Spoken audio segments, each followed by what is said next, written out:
Hello. Hey, Dad. How's that white Christmas looking? You promised, remember?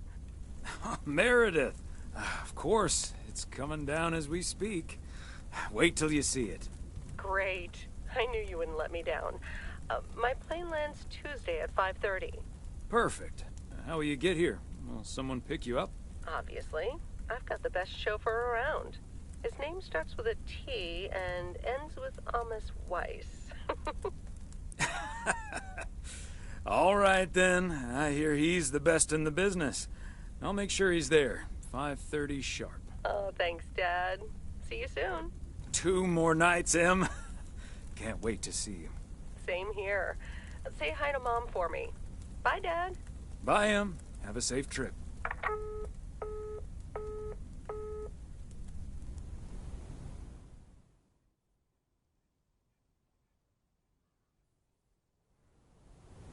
Good morning, Thomas. I bet you woke up feeling like $1 million after winning that monster pot last night. Morning, Frank. It felt like $96.40, actually. But yeah, I had a great night's sleep. Ha! I bet. It looks like you've hit the jackpot again today. There's hardly any Christmas mail rush because of the snow.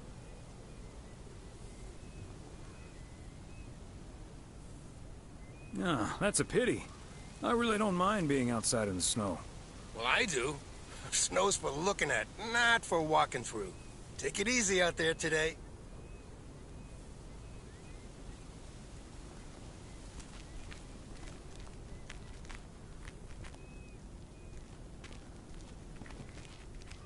Robin and Soaps, good morning.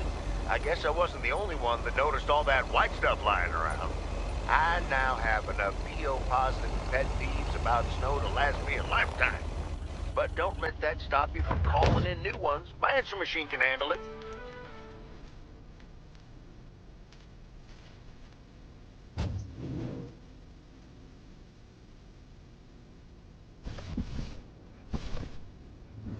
Christmas gift? Here's hoping.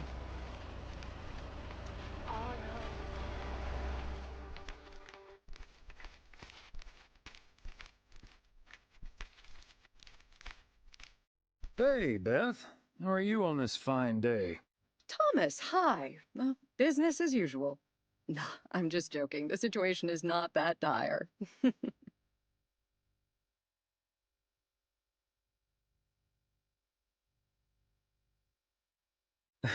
I was going to say, sales can't be bad with the holidays around the corner, right? Times have been better, I suppose, but you're right. I'm not complaining. Besides Mildred, there's been an odd customer or two today, and would you believe one of them was even looking for a full set of encyclopedias?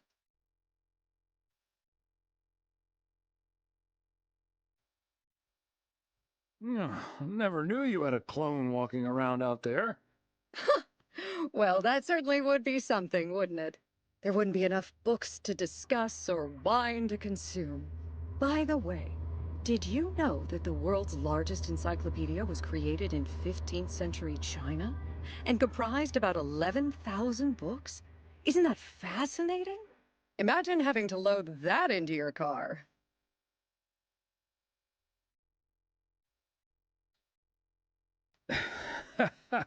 I don't think my trusty old van could take that.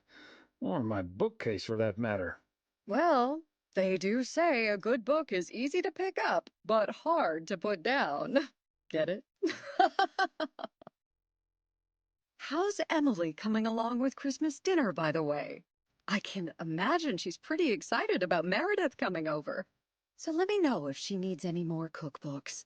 I've got this beauty from Good Housekeeping that's all the rage right now.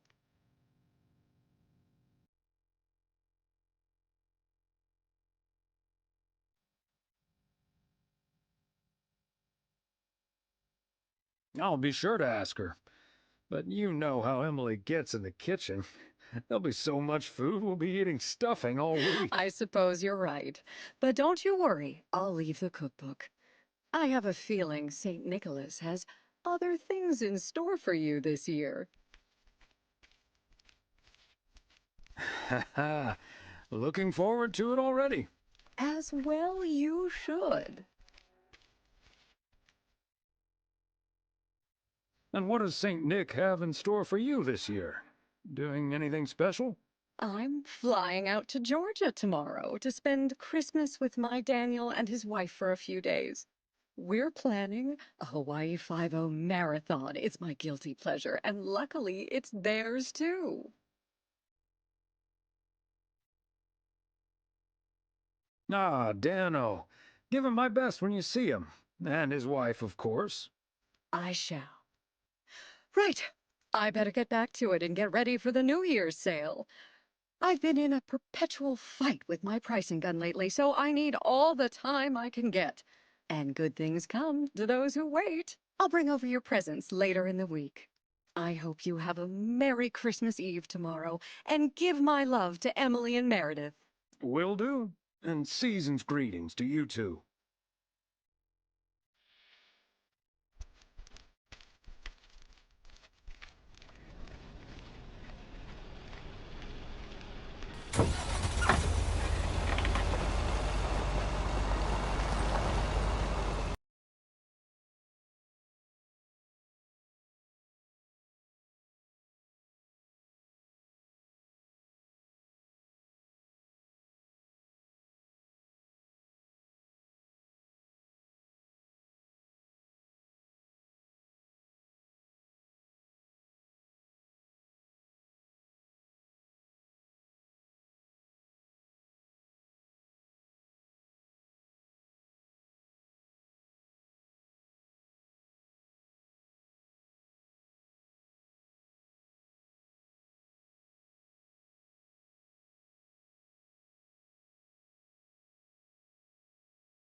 Merry Christmas, Angie. Merry Christmas, Thomas. My toothbrush and I bid you adieu.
Drive is where Meredith's school friend Jessie used to live.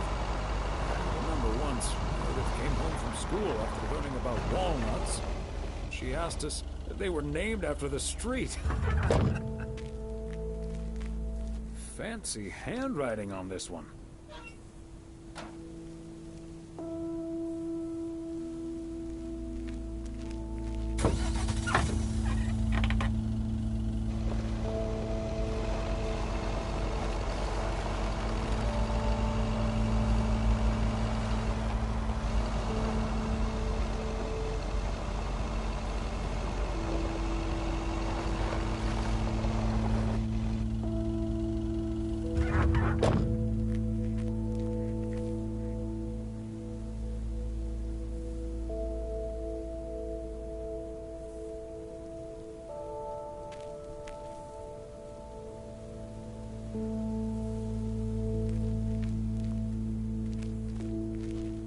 Another satisfied customer.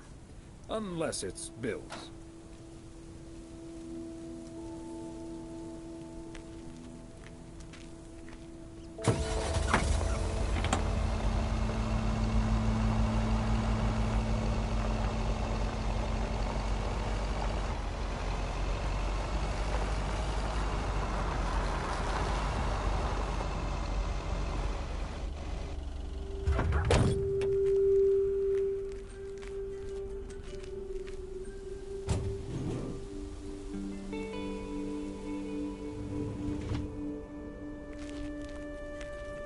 Ah, the parcel, Thomas. Don't forget the parcel.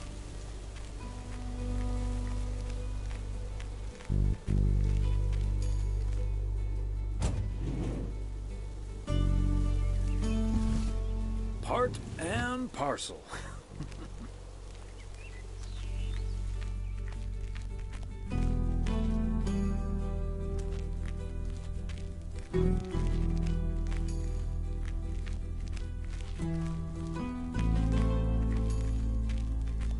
Hi, Ben. Got a pretty hefty package here for you. Thanks, Thomas. I've been waiting for that one. Hi, Mr. W. Please, please, please tell me the mail truck needs a tune-up. Hey, Lori.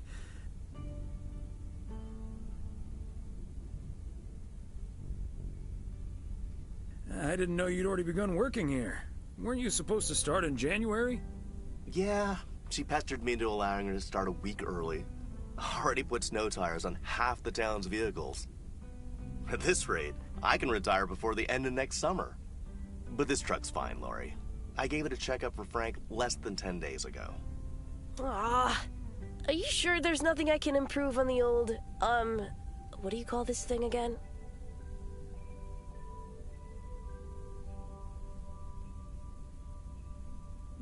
Come to think of it, maybe there is. The horn's been making this sad little sound lately. It could use a little more oomph. The horn, eh? I'm on it. That was easy peasy, lemon squeezy, Mr. W. Diaphragm had gotten a little dusty, but it's all better now. The mail truck is honking like a big old goose again.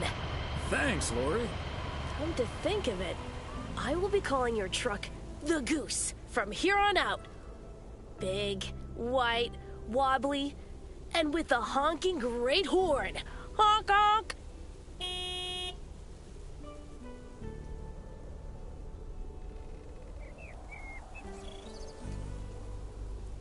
The Goose has a nice ring to it. Or a nice honk, anyway. Well, gotta be getting back to my rounds. Happy holidays, you guys.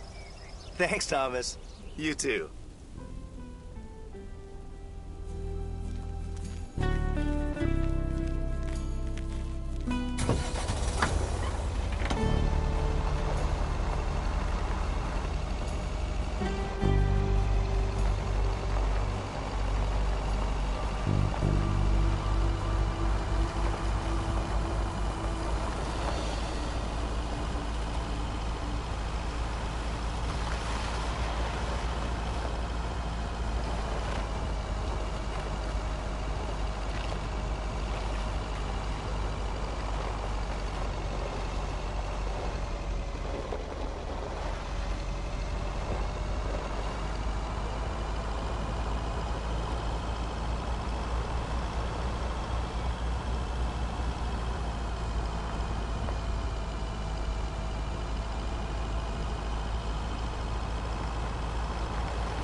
Christmas gift? Here's hoping.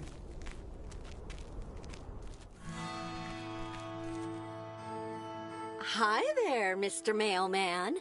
Got anything for me today? Hello, ma'am. Just one parcel. Thank you, sir. It's true what they say about mail carriers in snow.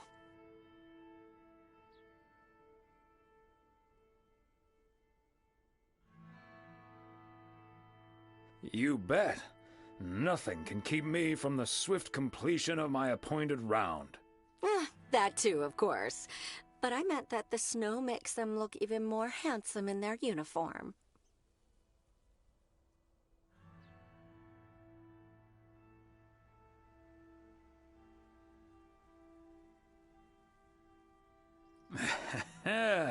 Why, thank you, ma'am. That's a nice way to start the week.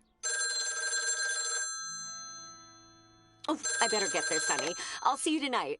Oregon Trail Motel. How may I help you?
Hello?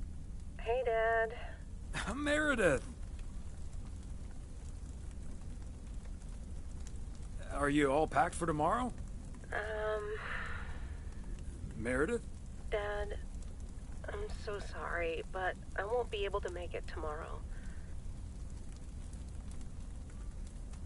What's wrong? What happened? Are you okay? I'm fine, Dad, don't worry, but I'm snowed under with work. It's added 86. It needs to be up and running at the start of the new year. I stumbled upon some errors today, and now we need to fix them this week. This sucks.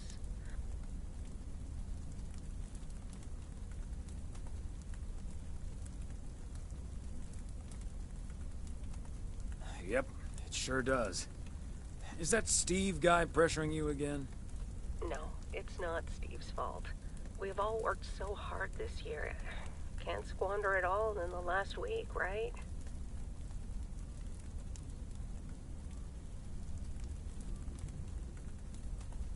You're right, Meredith. Christmas is just a few days. Your career lasts a lifetime. Have you told your mom yet? Yeah, I just called her at the motel. Oh, someone's calling. Must be your mom. Okay, well, that's my cue. Gotta get back to it. I'll call again soon, Dad. Love you. Hey, is that you? If by you mean Emily, then yes. If you mean M for Meredith, then no.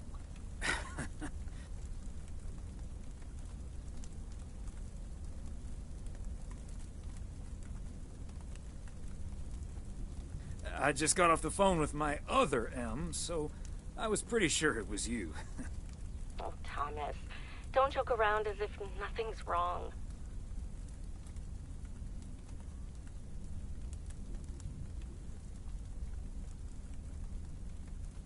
I know, Em. I don't know what to say. Well, just deal with it, like we always do. Why don't we invite someone else? Unless you're happy with just Mildred coming over.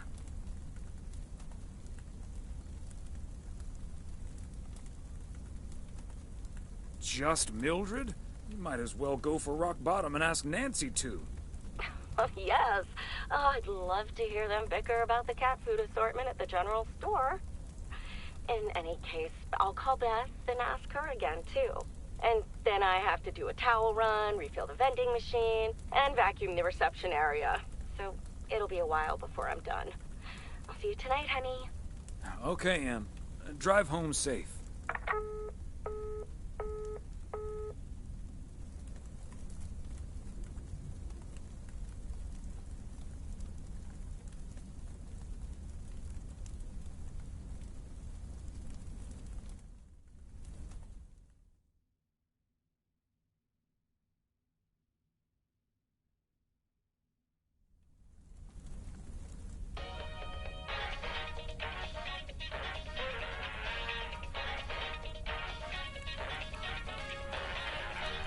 Detective Fries! You've been assigned a new partner. Come on, Chief. You know I don't need nobody's help. He's from Germany. Hamburg, to be exact. A German? Oh, for Christ's sakes. Stop complaining, Fries, and go pick up that hamburger from the airport.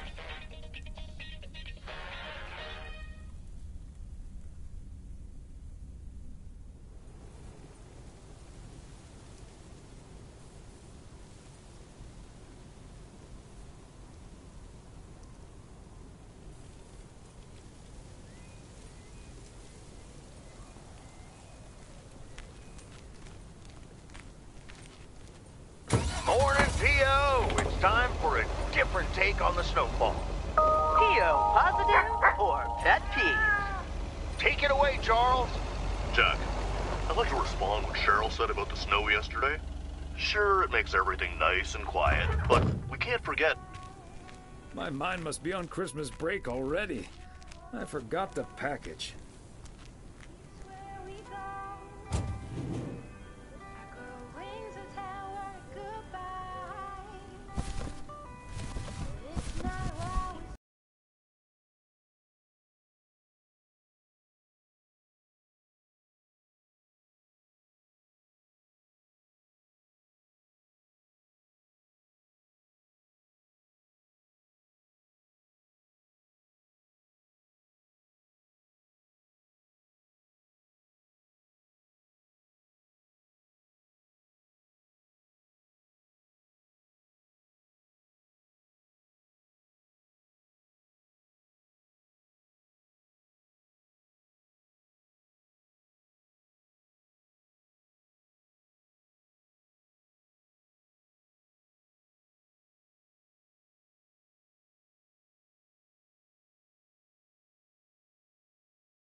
There we go.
Circle.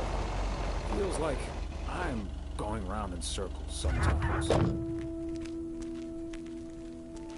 Fancy handwriting on this one.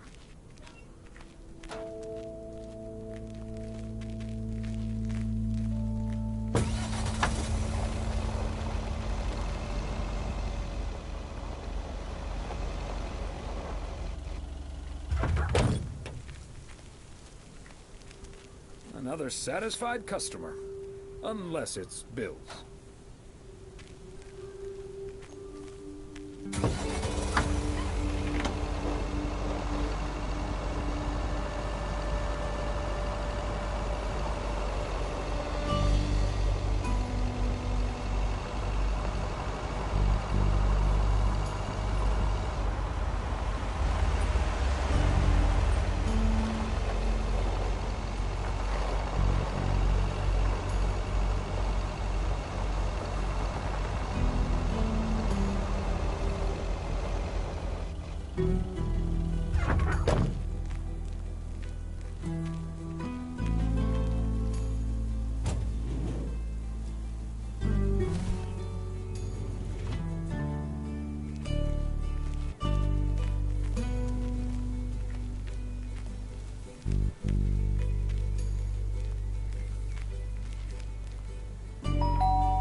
Oh, good day, Kay.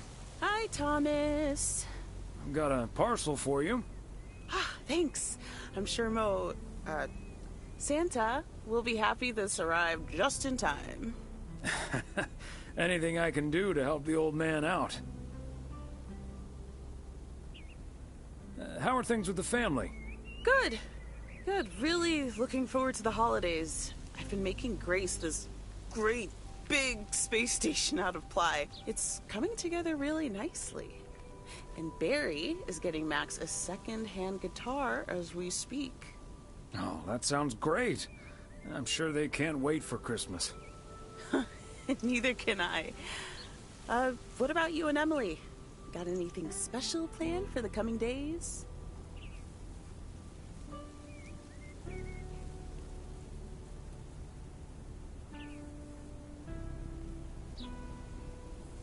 Well, sadly, Meredith can't make it this year.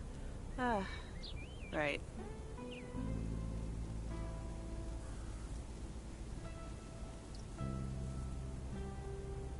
Well, we'll still have fun, though.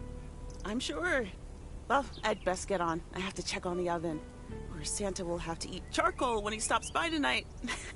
All right. Best get back to it myself. Give our love to Barry and the kids. And Santa, if you happen to see him. Will do. You and Emily have a great Christmas too, okay?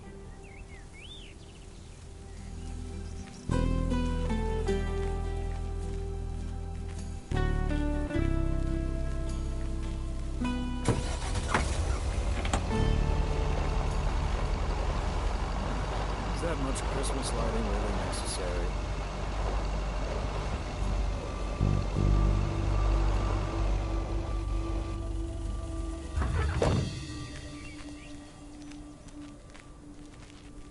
All right, Christmas break, here I come.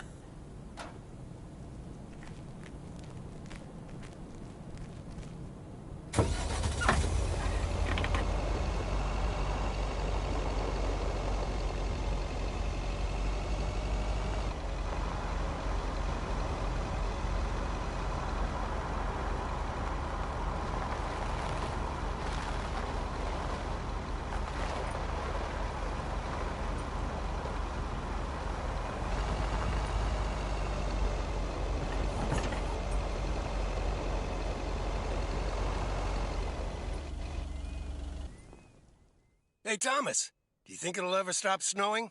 I'm glad it's the last day before Christmas break. Well, sorry, Frank. They're forecasting snow until at least the new year. But hey, about Christmas.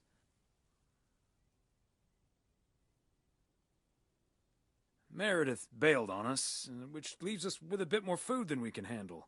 Maybe you'd like to volunteer and help us eat it tomorrow evening. Christmas dinner at the Weiss residence. That sounds great, Thomas, but I'm afraid I'm all tied up. The Knicks are playing the Celtics. I think the Celtics will go all the way this year, but I wouldn't count out an upset at the Garden.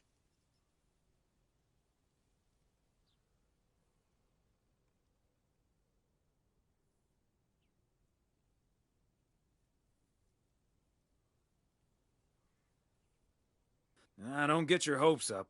There's no way they can stop that Celtics front court. I'm going to have to sleep on it, but you know I can't pass up a juicy bet. Hey, Thomas, before you go home, I need a favor. Can you help me with that guy over there? He said he's looking for a job, but I really got to run now. Try to find out what he's made of, okay? Good luck. Hello, young man. I heard you were looking for a job.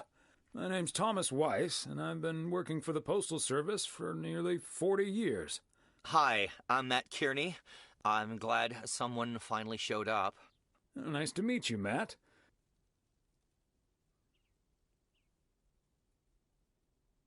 Could you tell me a little bit about yourself? Well, I'm basically a computer expert, kind of in between jobs right now. I've been programming since I was 11 years old. I'm looking to start my own software company.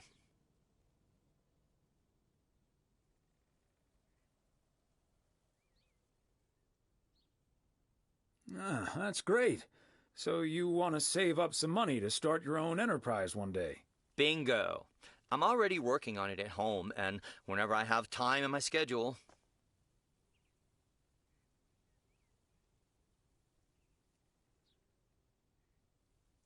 I imagine that can take a toll on you. I have the focus, determination, and willpower of a professional athlete. Okay. I have a few more questions.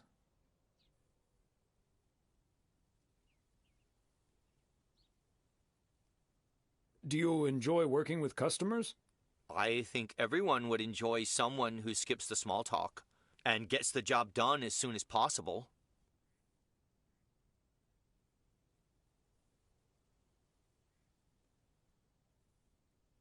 Well, that may be, but my question was if you enjoy working with customers. Sure. I love people. I love helping people. Could we wrap this up now, please? I don't think working here requires an extensive interview process.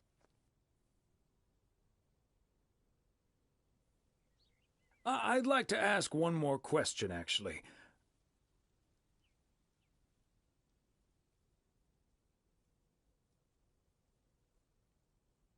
Can you please get up and leave as fast as possible? Okay. Bye.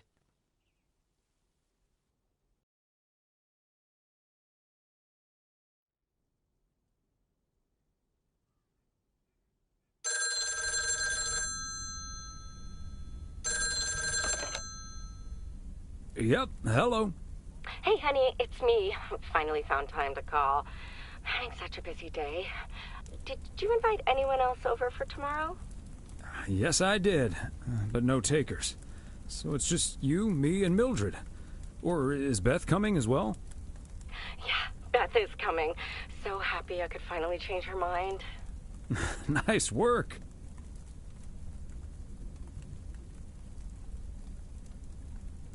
She's great company.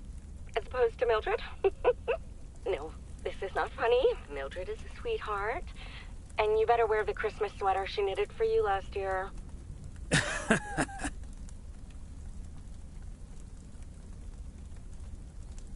I love Christmas sweaters, so don't worry about it.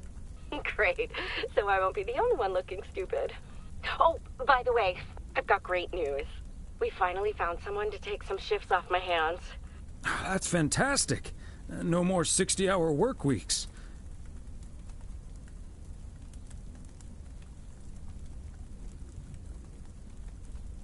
I also had a job interview today.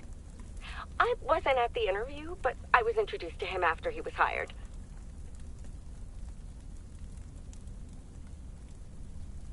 Did he seem like a nice guy?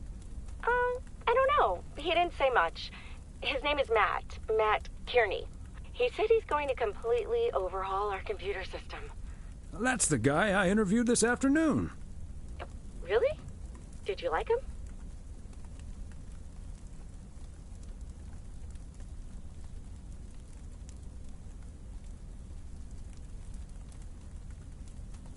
Can't say that I did, to be honest. That's a shame. But it doesn't matter. He'll be taking the load off my shoulders. And I won't be working alongside him anyway. You'll probably see him more often than I will.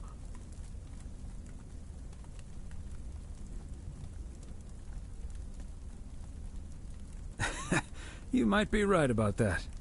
We'll see how it all pans out. Oh, gotta go now. Bye, hun.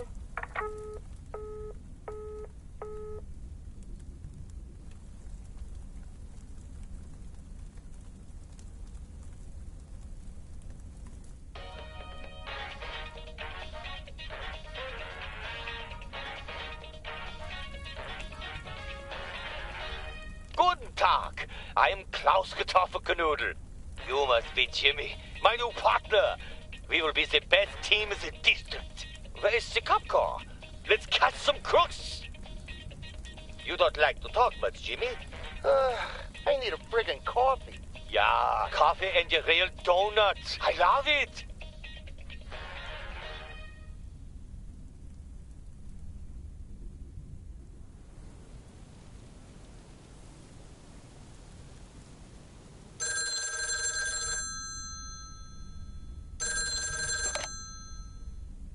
Weiss residence, good morning. Hey, Dad. It's me. Hey there, Em.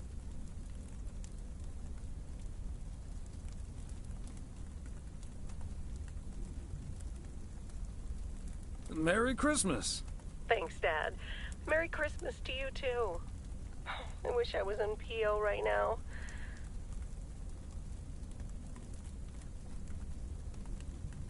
That makes two of us. And probably three, but Mom's at the motel. Guess I'm not the only one working today, then. Fine mess I got myself into, huh?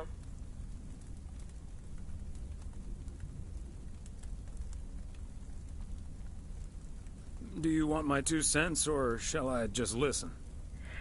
I reckon I already know what you're thinking, and you're probably right.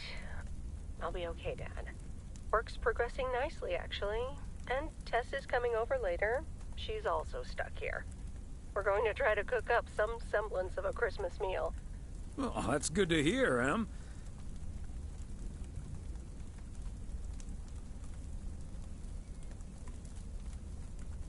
I hope you have a great day, Em.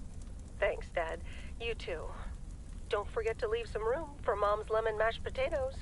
Oh, that reminds me. I need to try to pry that secret recipe out of her. I'm gonna call her at the motel right now. Thanks for talking, Dad. And Meredith Christmas.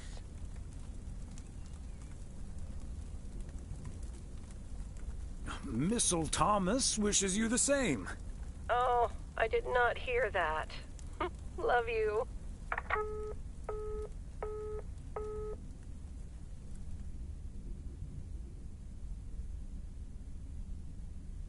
Oh, Mildred, you shouldn't have. We already have the most beautiful pair of Christmas sweaters in the world. And now we have 2 sweaters each. You must have put so much work into them. Oh, please don't mention it, dearie. Knitting sweaters can be quite straining, but knowing how happy they make you always makes up for it. Well, we're so grateful. Right, Thomas?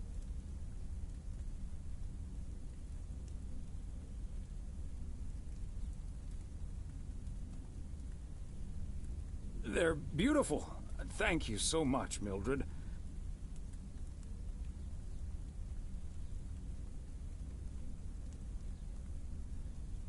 They're so comfy and colorful. If only it was Christmas every day. Oh, Thomas, that makes me so happy to hear. I can't wait to start working on next year's designs. I've also made sweaters for Frank and Jack and Robert and Bert, but they all said that wool gives them an allergic reaction. Isn't that a coincidence? Beth, I hope you aren't allergic to wool. You're not going to believe the coincidence, Mildred, but yes, I actually am. And it's such a shame. If only I, too, could celebrate Christmas wearing one of those beautiful sweaters. Anyway, Emily, would you be a darling and pass me the peas, please? Peas? I don't... Oh, you mean the string beans. I suppose peas would have gone lovely with the meal as well, now that you mention it. Right, Thomas?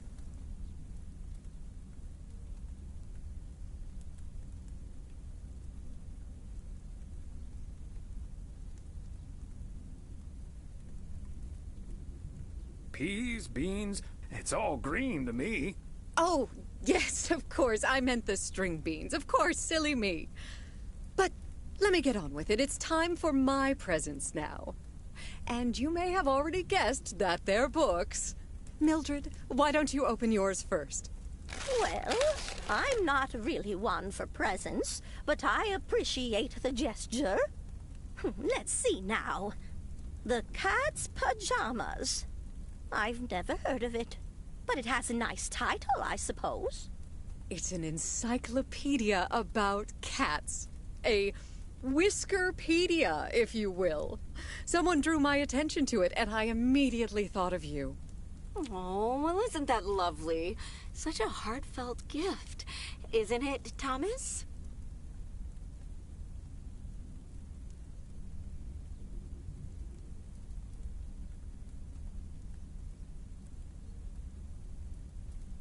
That it is, Emily. That it is. It is a nice gift, Beth. Thank you. It was my pleasure, Mildred. And now for Emily's gift. Oh, why, thank you, Beth.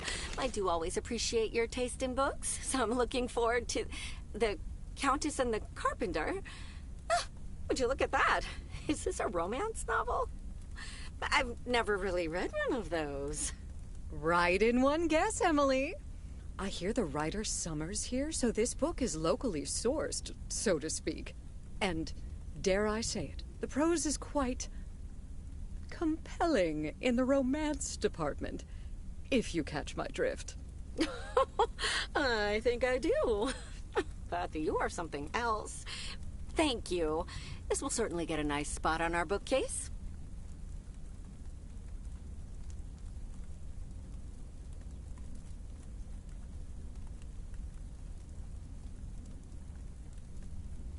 Ah, good to know the romance department is in our bookcase now, so I'll know where to find it. Well, I'm looking forward to reading it already. Thank you so much, dear Beth. You're welcome, Emily. I'm sure you'll love it. Okay, Thomas, it's your turn now. Let's see. Crazy sports facts 2. Even more crazy sports facts.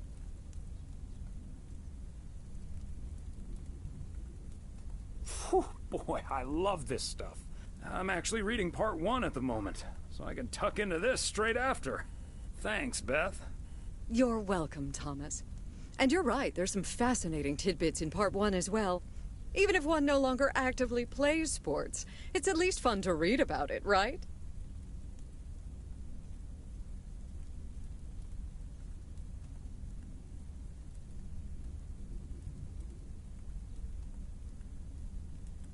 Hey now, kids playing basketball still regret it when they challenge the mailman for a game of horse. Well, there's no shame in admitting that you're not getting any younger, Thomas. In fact, none of us are exactly spring chickens anymore. Things like your arthritis can't magically be wished away by positive thinking.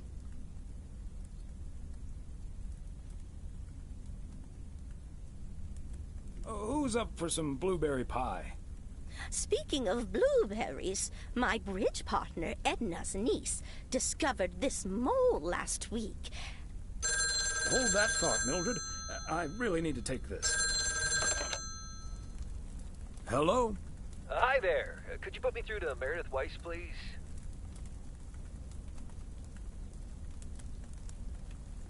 Excuse me. Who is this? Oh, it's Steve. Steve Mitchell from work. Is Meredith there?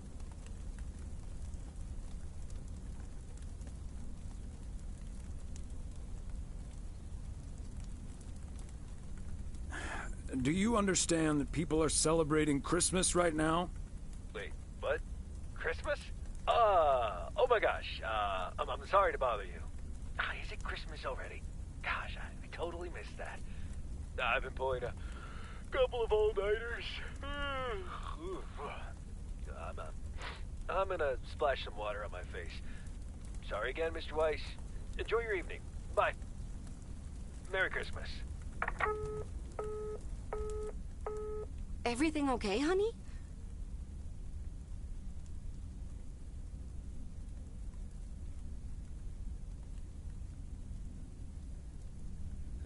That silly boss from Meredith's work called for some reason or other. Never mind. Beth, you were saying? I wasn't actually, but I was looking for a way to say this, and now's as good a time as any, I suppose. My dear friends, I am leaving Providence Oaks. What? You're what? What's that, dear?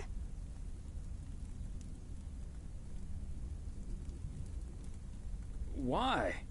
Well, before we move on to the sad part, let me first tell you the good part.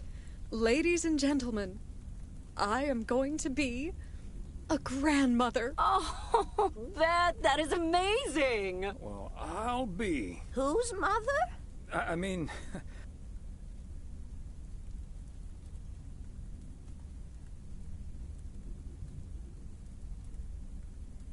Congratulations. Yes, my son Daniel and his wife are expecting. Isn't that wonderful? But, and here's the proverbial kicker. You may remember that they moved to Savannah, Georgia a few years ago. So if you put 2 and 2 together...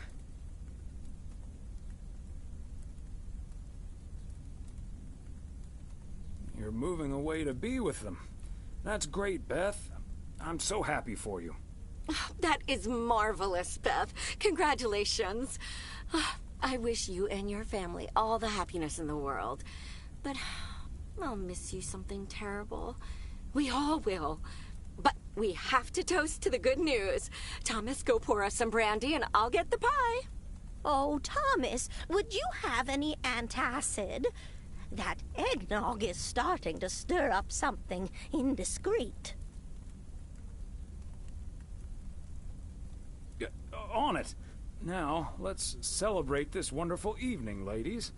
Here's to a lovely old Christmas spent with good friends. Hear, hear, hear. Hear, hear.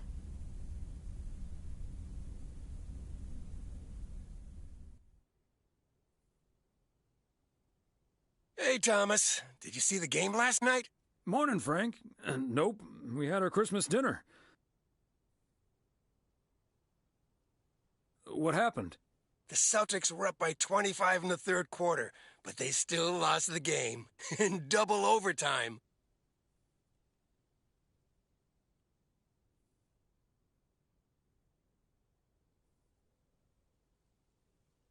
So was it a big payday for you? One of the biggest of the year. And now the odds are dropping for Boston. I'm gonna bet on them to win it all this season. Nice move. Good luck, Frank. Thanks, Thomas. Have a good one today.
Rio, it's the second day of Christmas, and I don't have turtle doves or partridges in pear trees. But you know what I do have? PO positive or pet peeve? Season's greetings to you too, Jack. It's,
Okay, let's get this to its destination.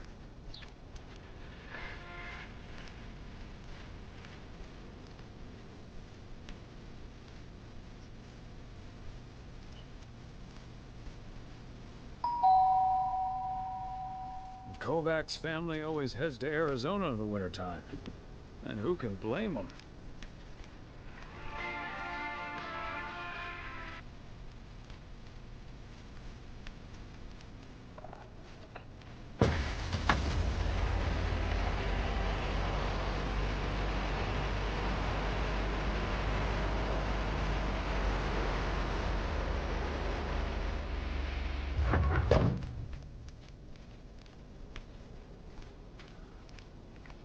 There we go.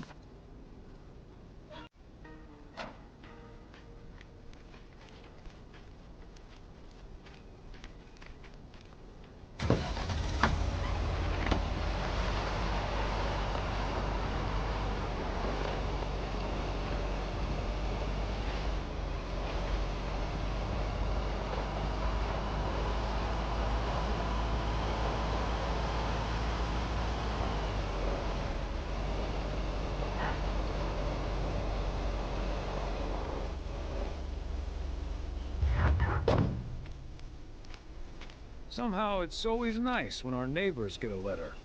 Here's to you, Andy and Toby.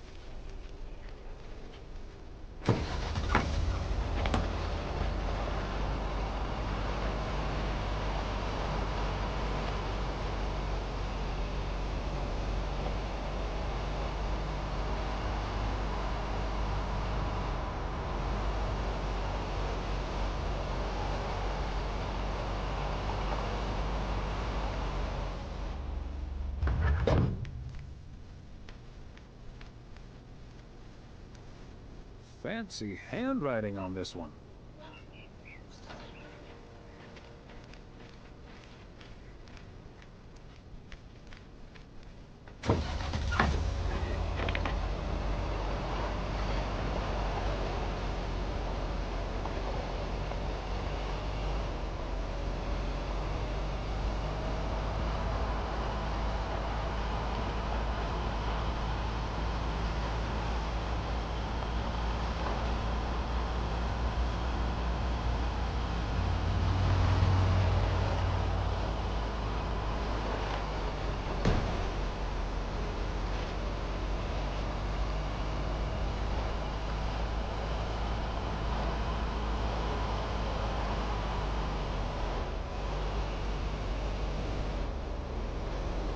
Okay, Thomas, just keep the wheel steady and trust the snow chains on the tires.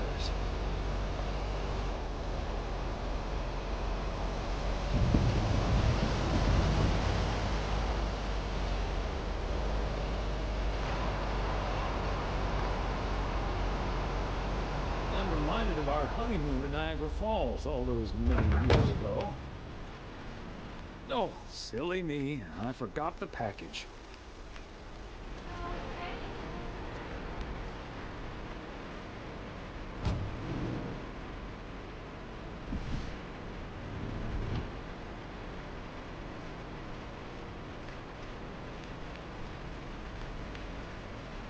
Hey there! Looks like Santa's a little late this year.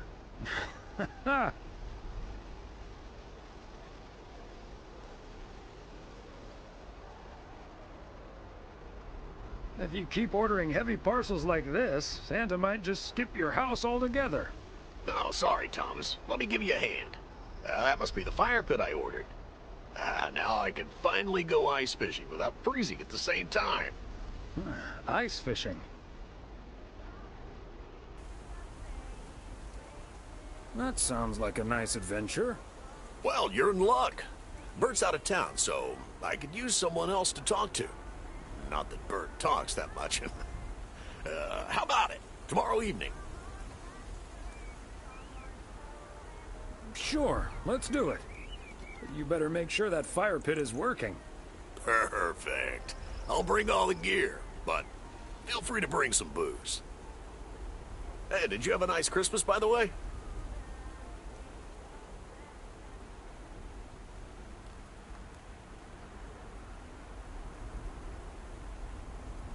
I've had better. My daughter couldn't make it. Sorry to hear that. Anyways, I won't hold you up any longer. I need to assemble this baby. See you tomorrow, Thomas. I'll come pick you up.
Whoa, looks like you're having some car trouble. Yeah, just a second, my good man. Gabriel, can you figure out what's wrong with this blasted vehicle? Give me some good news here. I mean, I'm not really a car mechanic, Mr. Price. But I know the smoke isn't a good sign. No duh, Einstein. Say, hey, Mr. Mailman, what's your story?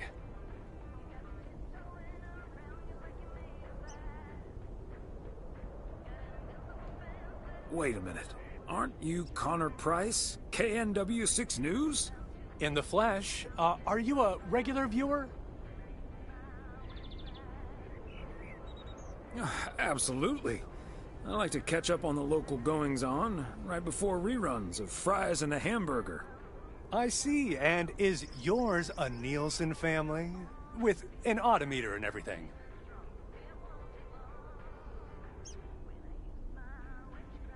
Nielsen? No, the name's Weiss.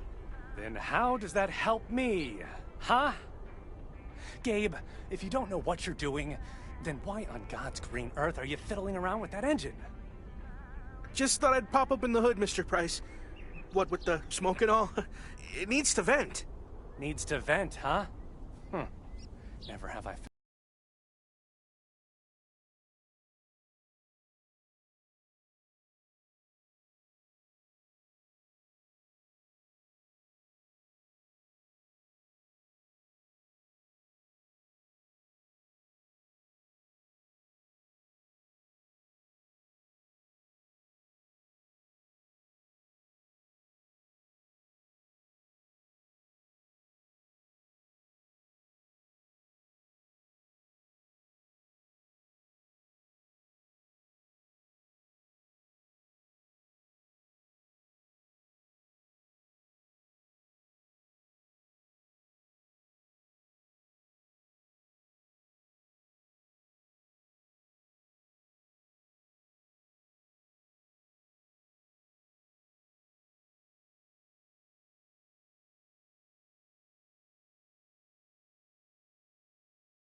Hey, if it isn't Connor Price. Oh, that's him, huh? He's taller than he looks on TV.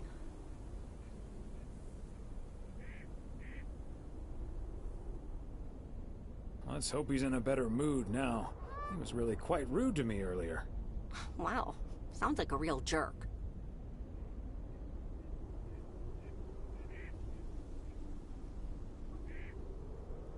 Hello, Mr. Price. Still fuming, I see.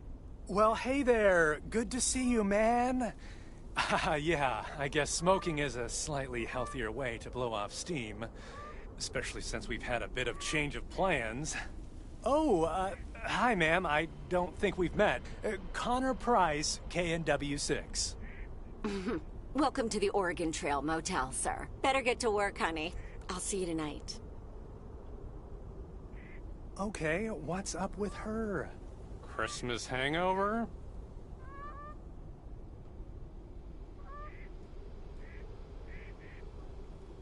You'll have to forgive my wife. She can be a bit protective of me. Protective of you? Oh, I see. You told her about our little kerfuffle earlier. Listen, I'm man enough to admit that it wasn't my finest hour. I'm usually a lot more easygoing.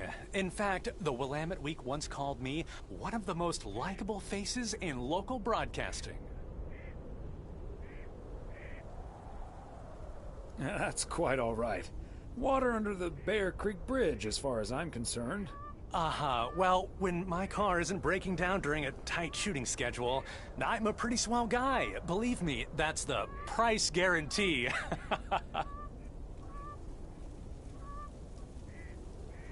So, has Ben Young managed to fix your van yet? No, that's the change of plans I was referring to. Turns out we need some parts that the garage doesn't have in stock, so Young's having them shipped over ASAP. But in the meantime, we've decided to stay right here in lovely, picturesque, whatchamacallit, USA.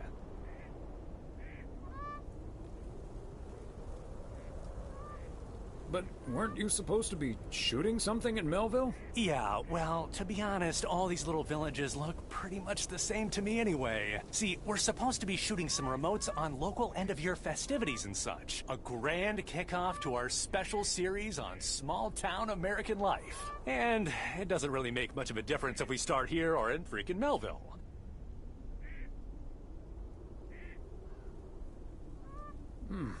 Yeah, I guess that makes sense. A great little place, too. This town has warmth. I like warmth. And so do our viewers, I'm betting. So get ready for your town to be featured in part 1 of The Oregon Trail. Title pending. Might be a little too on the nose.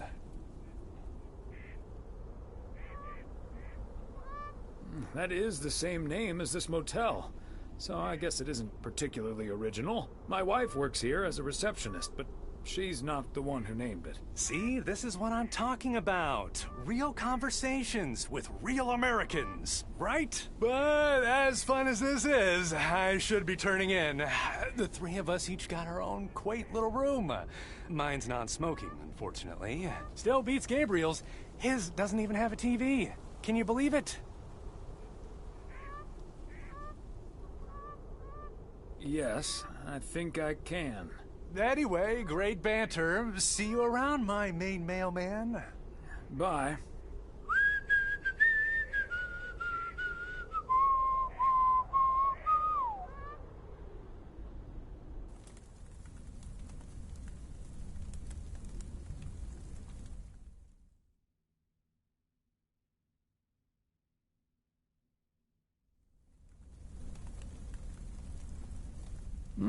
Major League Baseball umpires are required to wear black underwear while on the job in case they split their pants. Golf is the only sport to have been played on the moon. On February 6th, 1971, Alan Shepard hit a golf ball on the moon. Because of the low gravity, it may have traveled more than a mile.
Hey, if it isn't Connor Price. Oh, that's him, huh? He's taller than he looks on TV. Let's hope he's in a better mood now. He was really quite rude to me earlier. Wow, sounds like a real jerk. Hello, Mr. Price. Still fuming, I see. Well, hey there. Good to see you, man. Yeah, I guess smoking is a slightly healthier way to blow off steam. Especially since we've had a bit of change of plans. Oh, hi, ma'am. I don't think we've met. Connor Price, KNW6. Welcome to the Oregon Trail Motel, sir. Better get to work, honey. I'll see you tonight. Okay, what's up with her? Christmas hangover?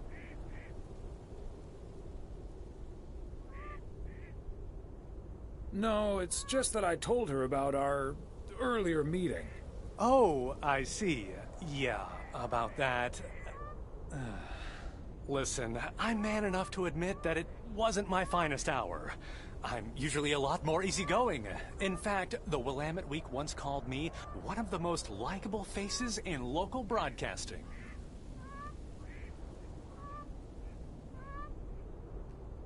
That's quite all right. Water under the Bear Creek Bridge, as far as I'm concerned. Well, when my car isn't breaking down during a tight shooting schedule, I'm a pretty swell guy. Believe me, that's the price guarantee.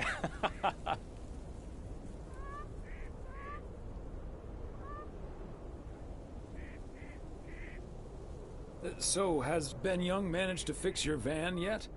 No, that's the change of plans I was referring to. Turns out we need some parts that the garage doesn't have in stock, so Young's having them shipped over ASAP. But in the meantime, we've decided to stay right here in lovely, picturesque, whatchamacallit, USA.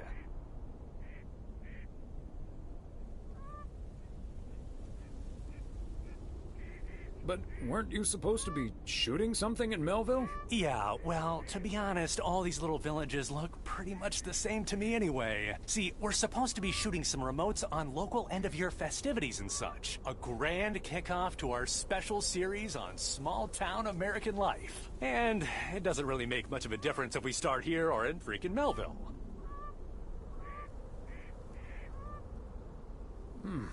Yeah, I guess that makes sense. A great little place, too. This town has warmth.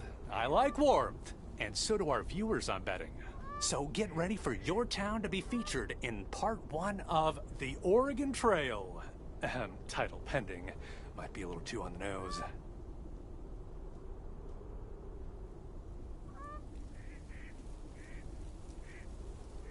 I hear there's some sort of computer game with that name now.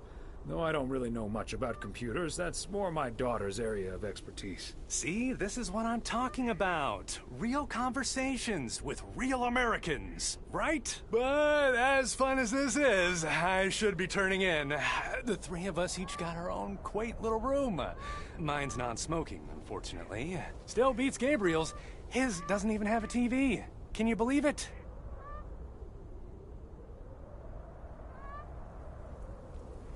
Yes, I think I can.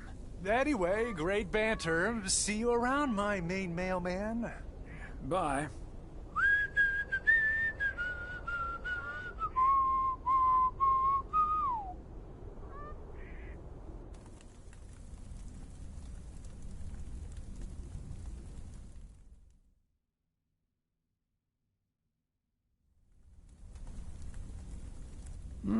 Major League Baseball umpires are required to wear black underwear while on the job, in case they split their pants. Golf is the only sport to have been played on the moon.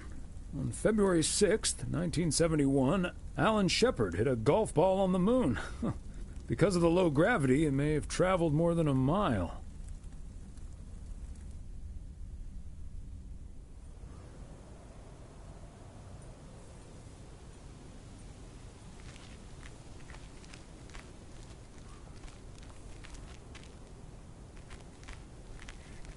What a gloriously fine Friday it is out there, y'all. Want to hear a PO positive? PO positive or pet peeve? Let's hear one from Mildred Meow Jenkins. Hi, Jack. I would like to thank our own Robert Harris for all the snow he shoveled from my driveway this week. He even brought a fish snack for my cats. Say thank you to Robert now, my dears. Way to go, Robert. Feel free to help clear out my driveway as well. It's only about a quarter of a mile. And it'll probably need shoveling because more snow's coming. But we're back to bright and sunny skies later today.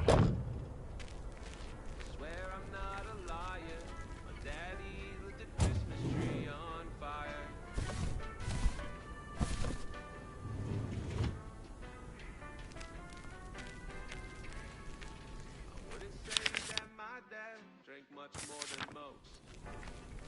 Time of year, you tend to double his dose.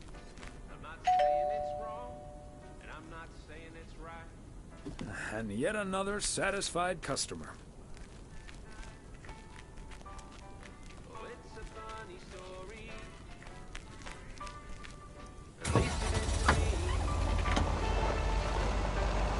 But for others, especially my mother, that lives in infamy.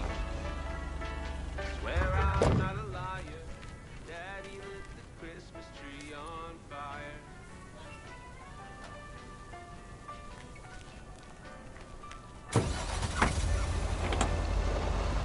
Now that I'm older and I've settled down, it's late December, there's no tree to be found. 'Cause it helps bury the Jew. Now she wants a Christmas tree. What am I to do? I told the baby I didn't think this would matter. Besides those damn trees, they're a real fire hazard. Now have you know the doctor just diagnosed me a little something called PTCTFSD. That's post-traumatic Christmas tree fire stress disorder. It's a real thing. It's a funny story. At least it is to me. But for others, especially my mother, they that lives in infamy. Swear I'm not a liar. Daddy lit the Christmas tree on fire. Oh, I swear I'm not a liar. Daddy lit the Christmas tree on fire.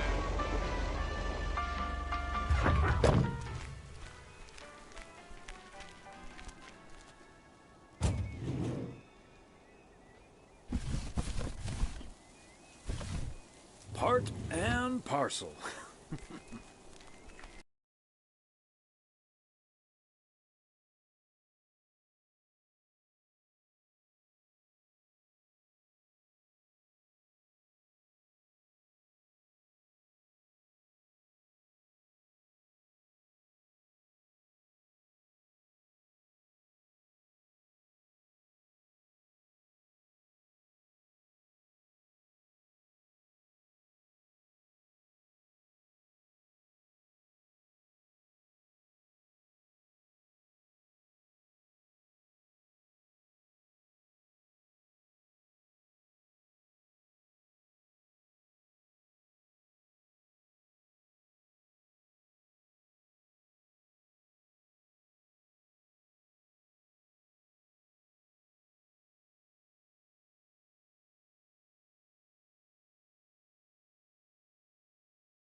a chat.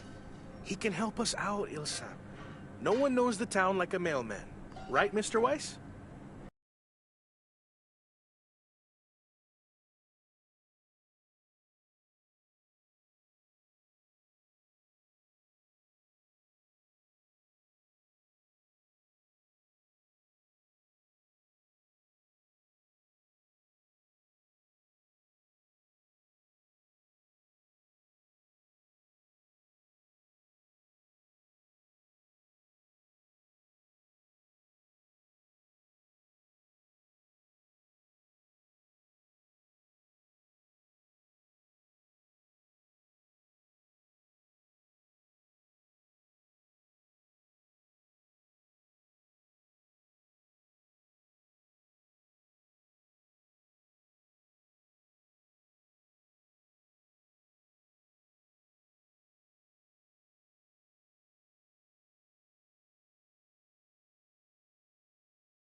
So?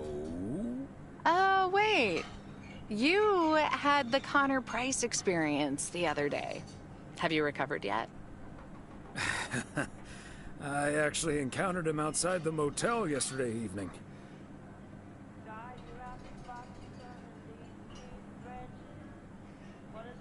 He was a lot nicer this time. Really? Oh, did he greet you with, "Good to see you, man"?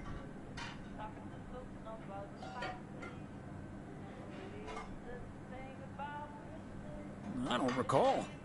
Possibly. That's his go-to when he's forgotten your name. It's "Good to see you, man" for guys and "Hey, lady" for gals. Really? Wouldn't worry about it, though. He called me Lisa for the better part of a year. Connor's a lot. But I guess after this week, I can update my resume with not just segment producer and car problem solver, but also Connor Price wrangler.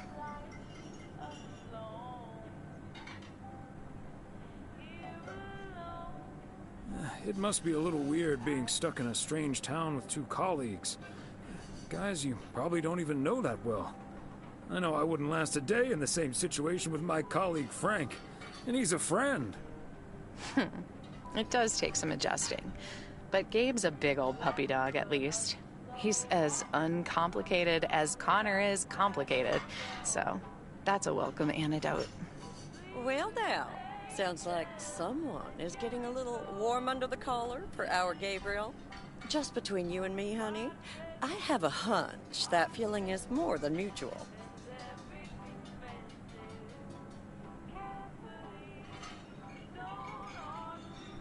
Maureen, is the faucet fixed yet?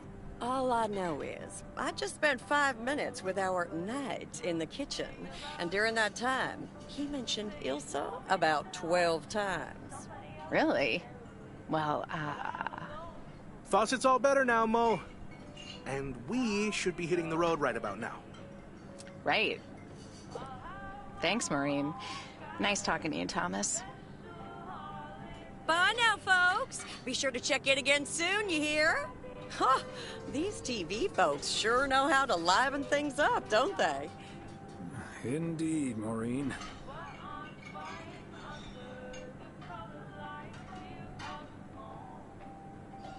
You haven't even met the main event, Connor Price. Oh, that reminds me.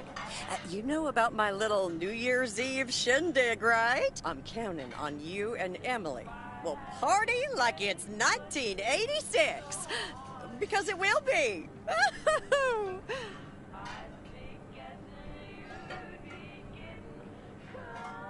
Of course we'll be there. Wouldn't miss it for the world. Best get back to it. See you, Mo. Bye now.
Another satisfied customer.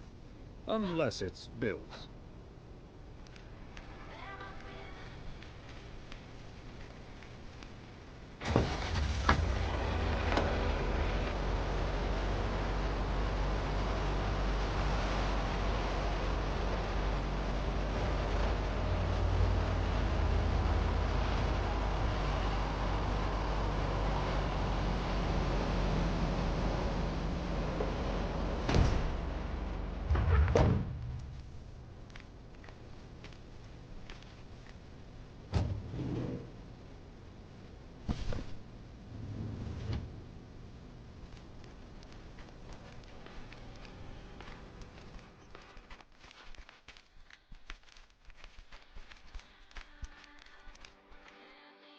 Hi, Beth. Got a delivery for you. Where do you want it? Oh, dear Thomas, I almost didn't see you come in there. I was lost in thought, I suppose. Please just put it on the counter, if you will. Thank you. And thank you again for a lovely Christmas dinner. I had a marvelous time with you all. We loved having you over, Beth, as always. Emily and I had a great time.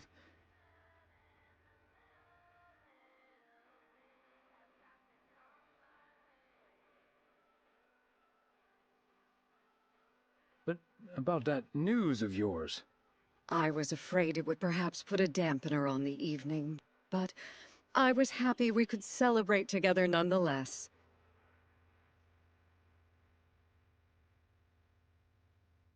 It was a bit unexpected, but I can understand why the grass is greener in the south for you right now. My reason for leaving is wonderful, for sure. I can only count myself fortunate.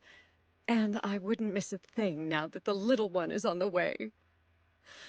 Oh, but I will miss you two.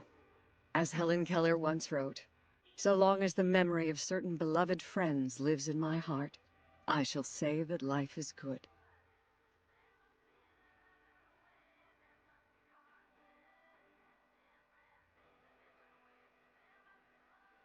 We'll miss you too, Beth. So, haven't you ever thought of moving closer to Meredith over all these years? She is living quite a ways away, right?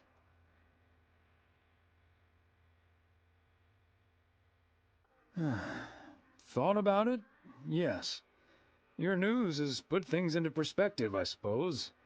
But leaving here would sure be a big step. Maybe too big, I don't know. Who knows? Maybe Meredith will even make it out here one day. And there's always the phone, of course. And don't forget the postal service.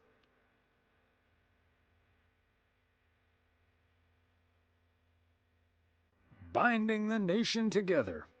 Well, I won't keep you any longer, Thomas. I need to sort through this new delivery you've just brought in. And believe you me, that's going to take me a while.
And that's the last one. Whew.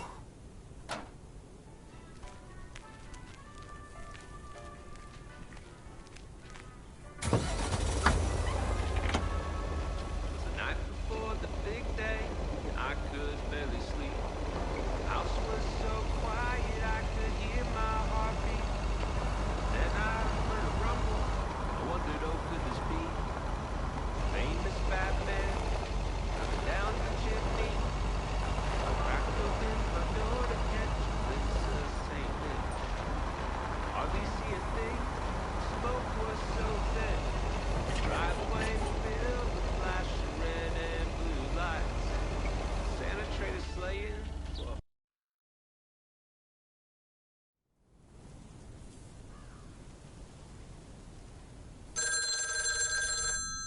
I'll get it. Hello? Very good evening. Am I talking to Mrs. Emily Weiss? Yes, sir, that would be me. Ah, fantastic. It's a pleasure to talk to you. My name is Christian Carmichael, and I represent Fly into Florida. Oh, hi there.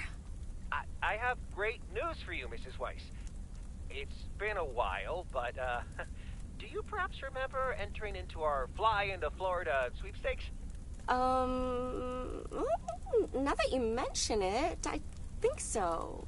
Yeah. Was that the one on the back of the juice carton? That's the one. And I am more than happy to tell you that you are the winner of the grand prize. The grand prize? Wow, fantastic. I'm afraid I've forgotten what it was. Could you refresh my memory a little bit? No problem, Mrs. Weiss. You have won a 2-week trip to Florida for two. Wow, Florida? Really? I won? I have never won anything in my life. Hold on, I need to tell my husband. Honey, we won! I'm talking to a gentleman from Fly into Florida. And he says we've won a 2-week holiday for two.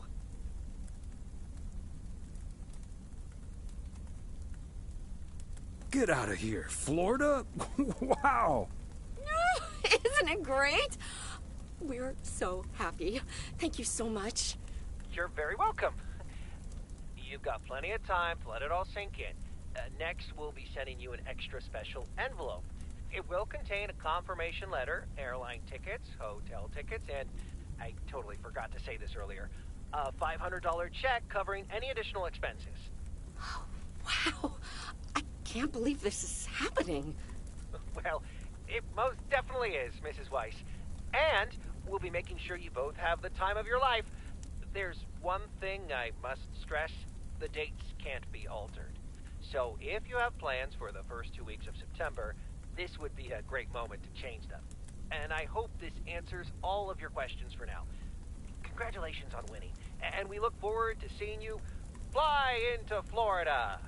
Thank you. Bye. I think I need to sit down for a moment. Florida. Oh, that's Robert. Sorry, honey. I can't celebrate with you right now. But I'll make it up to you tomorrow night at Moe's. I will hold you to that. Have fun on the ice, hon. And when you start to freeze out there, just think of sunny Florida.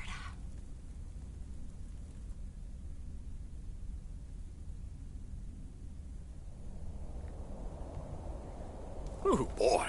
Drilling a hole, getting that fire pit going. Ice fishing's a lot of work. And it's cold, but we're fishing all right.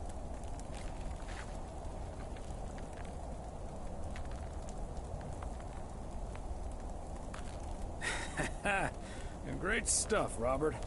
Thanks for taking me along. No problem, Thomas. Wouldn't have enjoyed it half as much by myself. Man, it's nice out here. This setting could use a guitar.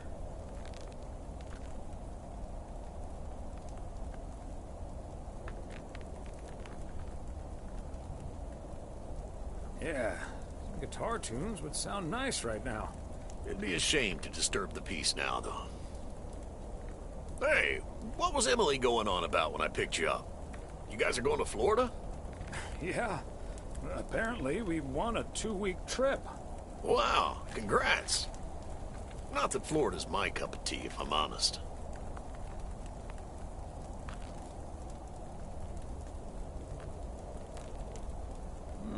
Someplace else you'd rather go? I'm perfectly fine staying right here.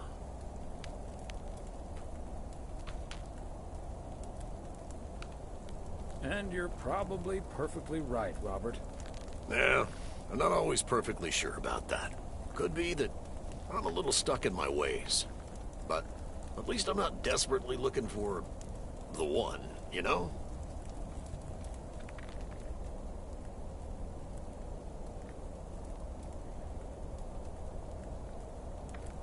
Yeah, just give it a little time. Or a lot. Nothing wrong with that. Wouldn't it be ideal if Mrs. Wright dropped by my house one day?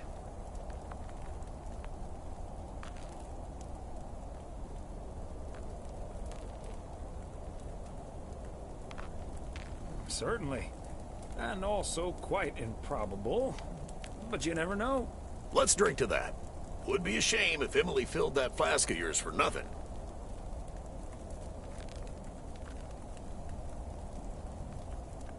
Ha! Finally, a sensible remark. Cheers. Now let's catch a fish and get the hell out of here.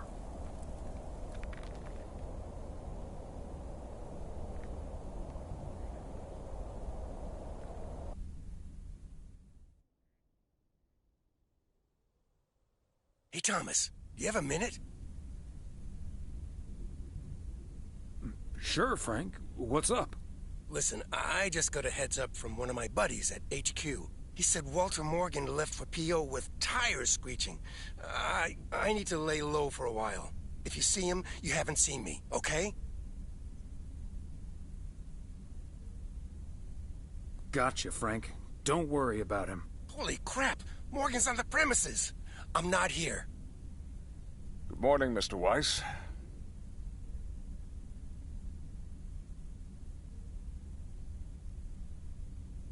Good morning, Mr. Morgan. I'm looking for Frank. Could you tell me where he is, please?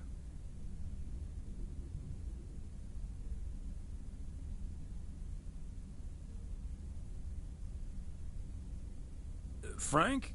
Frank Coleman? Haven't seen him here. And where is he, if he's not here? He's probably out delivering. Could be anywhere. I guess I'll have to be patient then.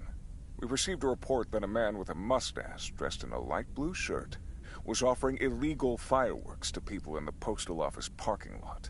If that man is Frank, and I'm sure it is, then that's strike 3 for Mr. Coleman. Please tell him I'm looking for him. Have a good day. Is he gone? Yes, Frank. Holy crap, that was a close call. Thanks so much, Thomas. I guess Frank Coleman's going into hiding for a while.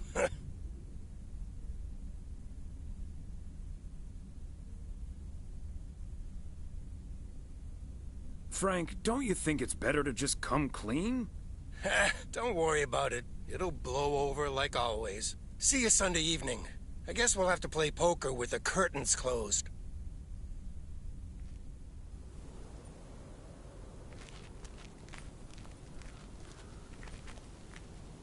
Happy Saturday, everyone. Get ready for a pet peeve from Joseph.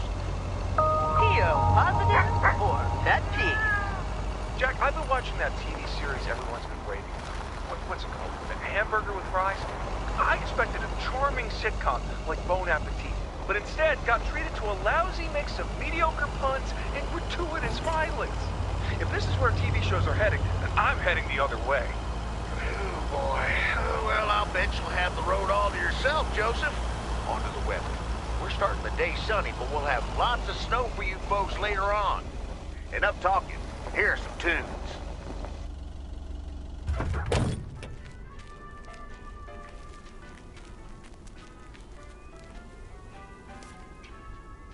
was the night before the big day, and I could barely sleep. House was so quiet I could hear my heart beat. Then I heard a rumble. I wondered, oh, could this be the famous Batman coming down the chimney? I cracked open my door to catch a glimpse of St. Nick. Hardly see a thing. Smoke was so thin. Driveway filled with flashing red and blue lights. Santa traded slaying for a fire truck tonight. Part and parcel.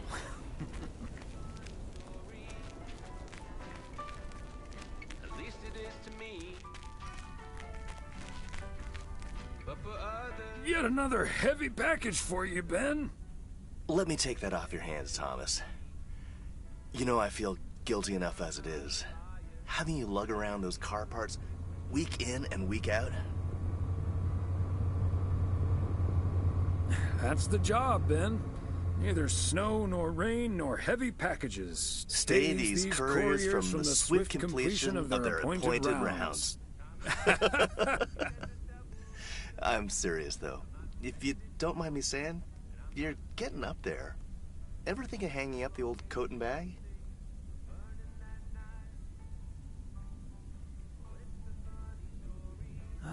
Not until recently, but recently? Yeah. Good for you. Think about it some more would be my advice. Son of a gun. Is the engine parts for the news van. Didn't expect them to come in so soon.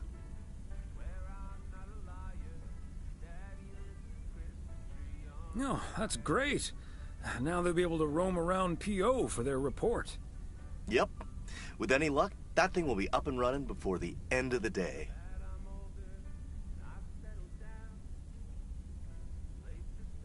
Godspeed, my friend. And the same to you, old-timer. Now she wants a Christmas tree. What am I to do? I told you, baby, I didn't think this would matter. Besides those damn trees, they're a real fire hazard. Now have you know the doctor just diagnosed me with a little something called PTSD. That's post-traumatic Christmas tree fire stress disorder.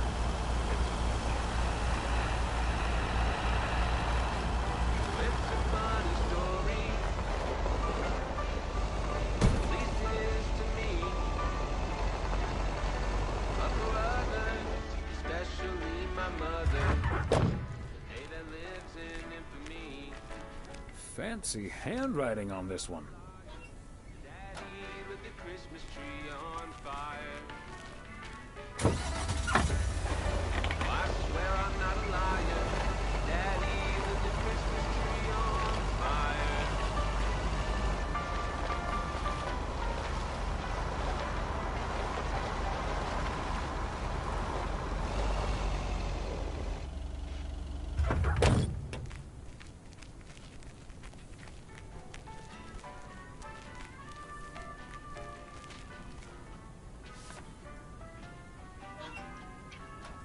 It was the night before the big day, and I could barely sleep. House was so quiet I could hear my heartbeat. Then I heard a rumble. I wondered, oh, could this be famous Batman coming down the chimney? I cracked open my door to catch a glimpse of St. Nick. Hardly see a thing. Smoke was so thick. The driveway filled with flashing red and blue lights. The Santa traded sleighing for a fire truck tonight. Oh, it's a funny story. At least it is to me. But for others, especially my mother, the day that lives in infamy.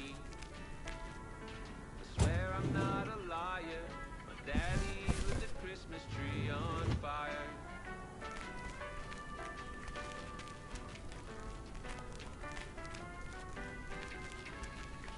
I wouldn't say that my dad drank much more than most. They must be out of town for the holidays. I'm not saying it's wrong, and I'm not saying it's right. But the Yule log ain't the only thing burning that night. Oh, it's a funny story. At least it is to me. But for others, especially my mother, the day that lives in infamy. Where I'm not a liar, Daddy lit the Christmas tree on fire.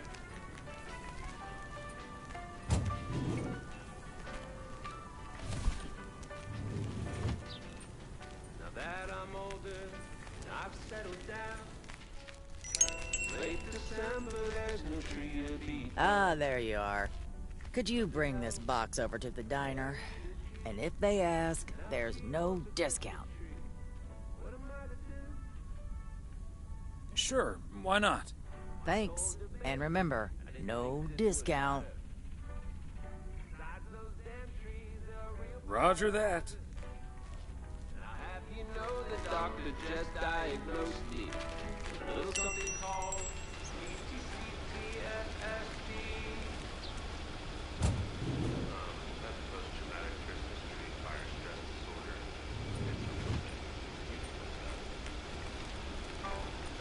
With some funny stories. Listen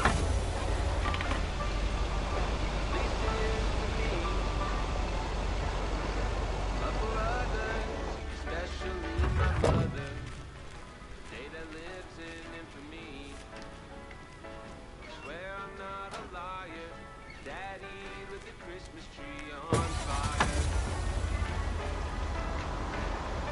Oh, I swear I'm not a liar. Daddy lit the Christmas tree on fire.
Hello, Thomas.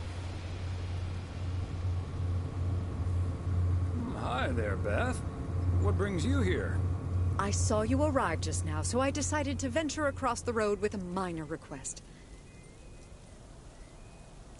Sure thing. What can I do you for? It's just one small thing, I promise, and...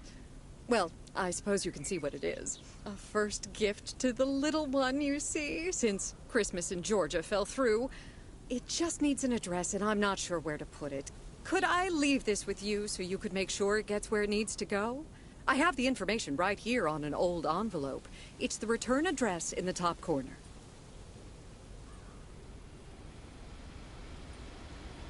Of course, Beth. I can understand that labeling a package like this can seem daunting. Bears will do that to you. You're a real gentleman, Thomas. Thank you. I have a stack of returned holiday gifts that need sorting before I close. I've handled many a strange parcel in my day. Not to worry. I'll take care of it. Thank you, Thomas. Truly. I'll get the postage to you later, I promise. Oh, and please tell Emily I have a great idea for this Sunday's girls' night. It's a surprise. Bye now. Sure. Enjoy the rest of your day.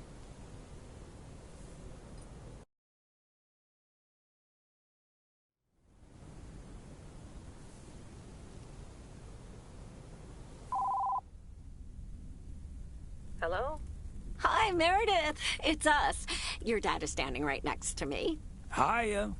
Hi. Shouldn't you two be at Moe's right now? Yeah, we're about to jump in the car, but we wanted to share some exciting news with you. Oh, first things first, though. How was your Christmas? Well, I worked. And Tess and I made a Christmas meal you probably won't ever find in a cookbook. But we had a lovely evening. Thanks, Mom. Can I get the exciting news now, please? Okay, so your dad and I will fly into Florida this September. I won a sweepstakes. Get out of here. Wow, that's so awesome, Mom. Florida in September. Beats the PO weather, huh? Oh, sure does. Dad, are you excited as well? I sure am. Aren't you worried about flying there? Last time you came to visit, it took a few hours for that green tinge to leave your face. Oh, Meredith, don't make it worse than it was. Fine, fine. Maybe he just boozed too much on the plane. Have you checked if the flight includes free cocktails? Best bring your flask, Dad, just in case.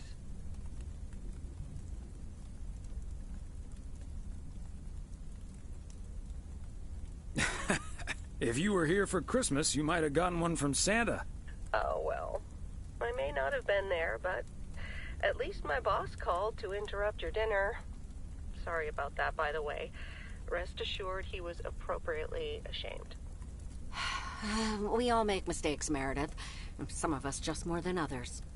I can't disagree there. Oh, hey, you two shouldn't keep Maureen waiting. You're right about that. Your dad will go and get the car warmed up, right, honey? That's my cue. Bye, Em. Take care. Bye. Have fun tonight.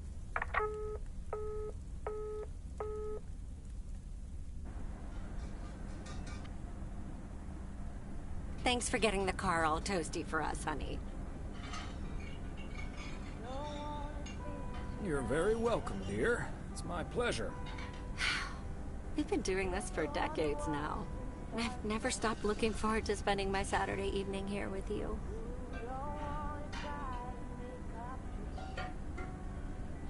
I feel the same way, Em.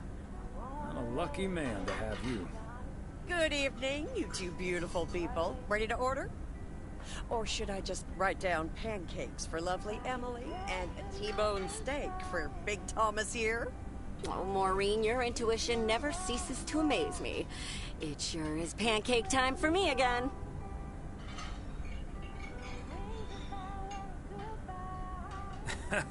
Big Thomas would very much like that, Maureen. Thanks. You got it. Be right back, folks. Ashley, it's pancake time! And get the steaks out! This will never get old. But Beth making surprise plans and this Florida trip landing in our lap got me thinking a little bit. If we're getting close to being able to do whatever we feel like doing, does that mean we should stay in PO forever?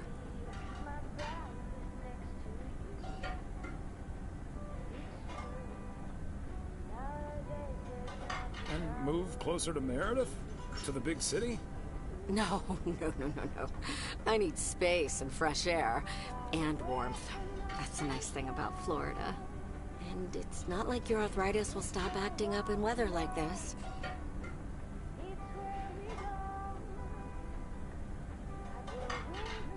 I am looking forward to that Florida trip the more I think about it. It's a perfect opportunity to test the waters. Oh, wasn't it nice the way Meredith reacted to the news? Although I'm sure she's a little envious.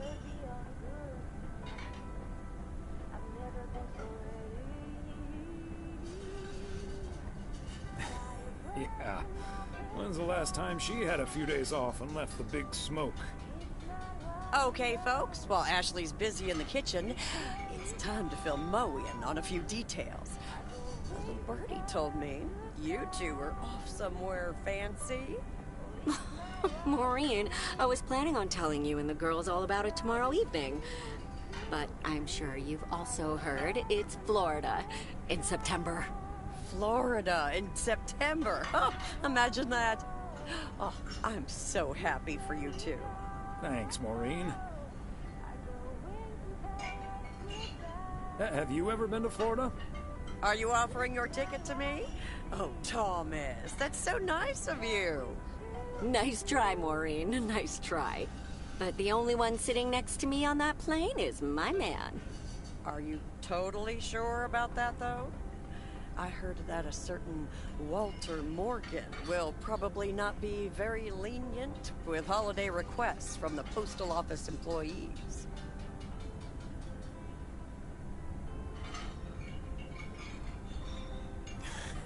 Morgan. His bark is always worse than his bite. If Walter Morgan gets in the way of that, I'll get in his way. I don't think I'm supposed to actually run a bar, but sorry. Oh, that means dinner's almost ready. Be right back, folks. See, things like this, they bother me sometimes. Maureen's a sweetheart, but it's almost impossible to have a private life here. That sure is true.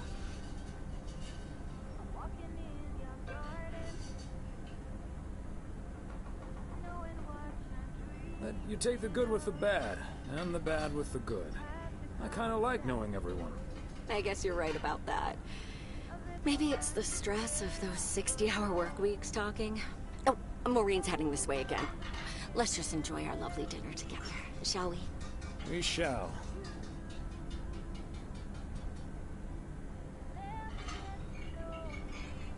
Have I already told you that you look wonderful tonight? Look alive, folks. 2 plates of the good stuff.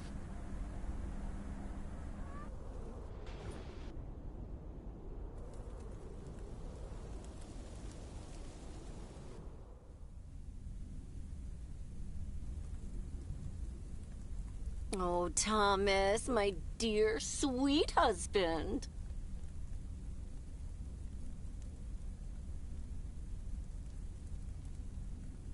I know that tone. You've got a chore for me, don't you, Em? Yes, I'm sorry to ask this of you on your Sunday off, but... Okay, Em, what needs doing? The motel called, and, well, the TV crew would very much like to rent some movies from the Flick Shack today. But I couldn't just let poor little Angie ferry them over in this weather, so...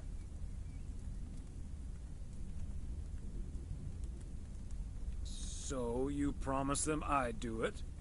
Bingo! Would you, dear? Pretty please.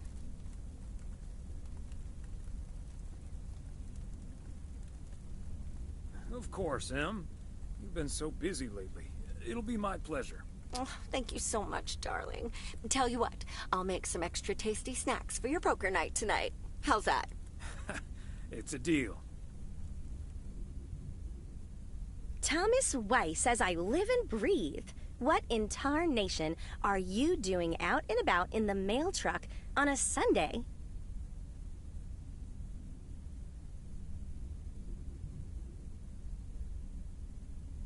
Came to pick up some movies for the TV crew.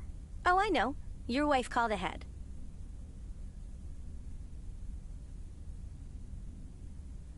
Happy to do it for Emily. And for you. and for the TV crew. Parts of it, anyway. But first things first. So, what's the hot gossip on these out-of-towners? Well...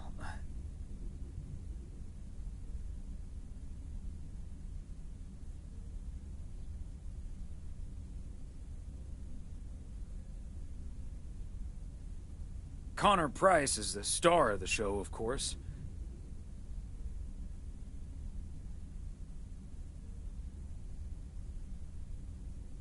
Didn't like him at first, but he's less of a jerk than he seemed. Well, there's a ringing endorsement. Connor Price, KNW6, not as big of a jerk as you might think. What about the rest? There's Gabriel Serrano, he's the sound guy.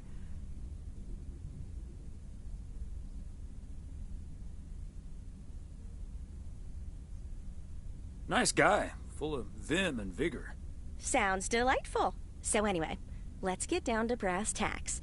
According to Emily, our intrepid reporters have 2 rooms equipped with VCRs between them. One for Connor Price, KNW6, and one for Ilsa Richter. Great. I know what we should get for Connor.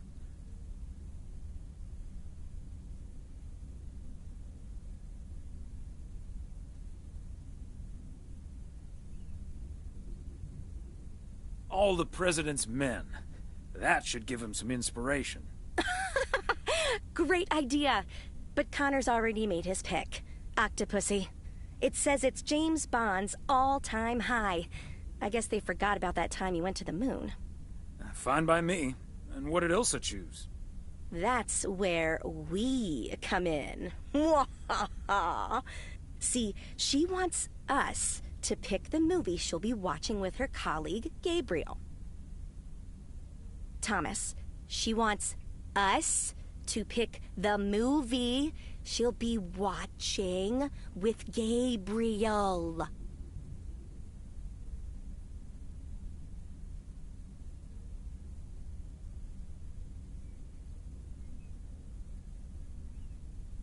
We can play matchmaker by picking something romantic. Got it. Exactly. Guide Cupid's arrows, so to speak. After all, 'tis the season.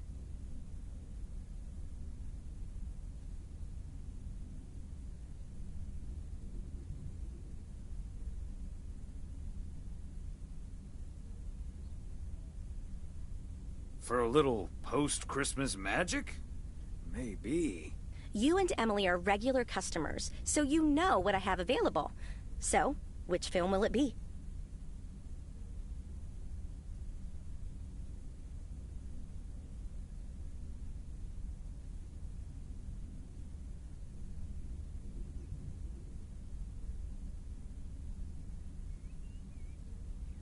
Trading Places. That one's a hoot and a half. Thomas, that's not a romantic movie. Gosh.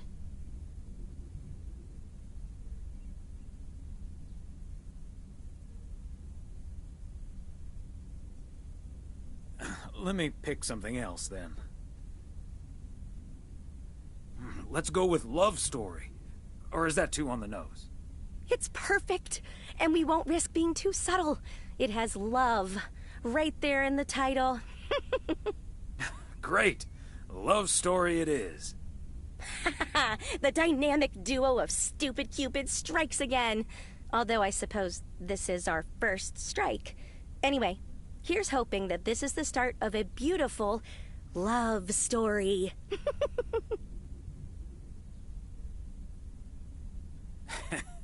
We'll see.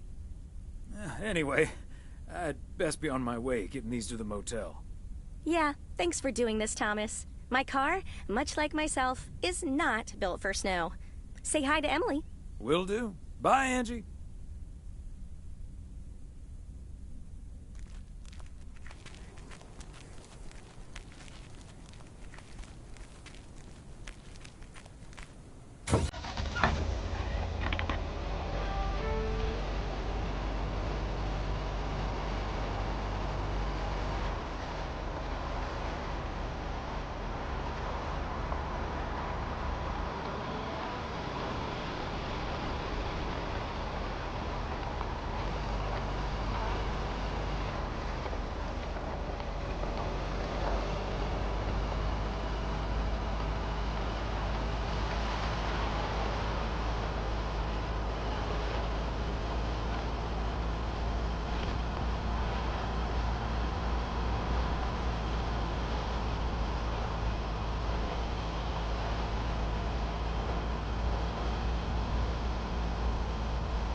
Span-a-dam.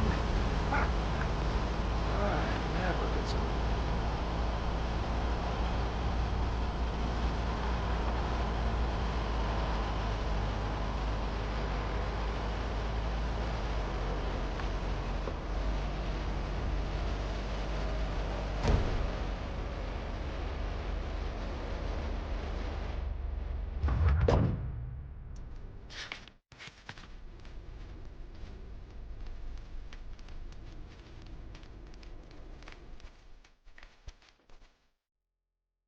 Special delivery.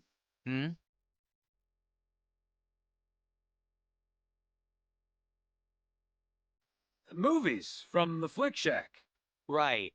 Well, great news. You get to play belated Santa yourself. Room 6 for Richter. Thank you.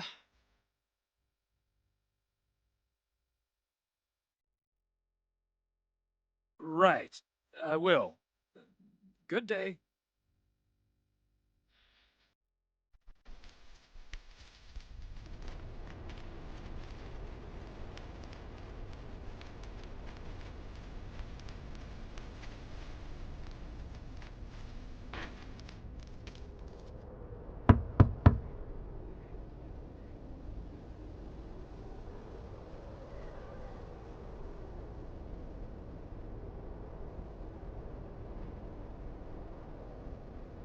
Movie delivery for segment producer Ilsa Richter. Yes. Oh, excuse me, Mr. Price. I thought this was Ilsa's room. No, that's room 9, but think nothing of it, my guy. Ooh, you got me my Bond movie.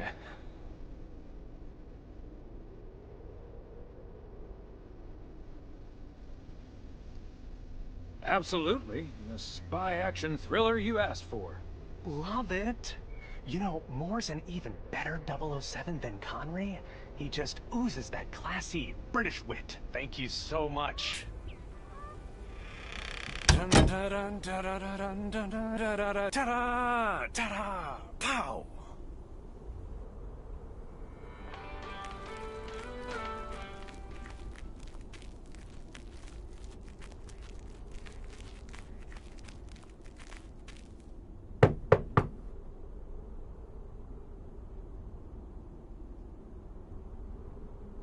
A movie delivery for Ilsa Richter. Yay. Good to see you, Thomas. So, what movie did you and Angie pick for me and Gabe? Here you go. Love story. Haven't seen this one. What's it about? Tennis?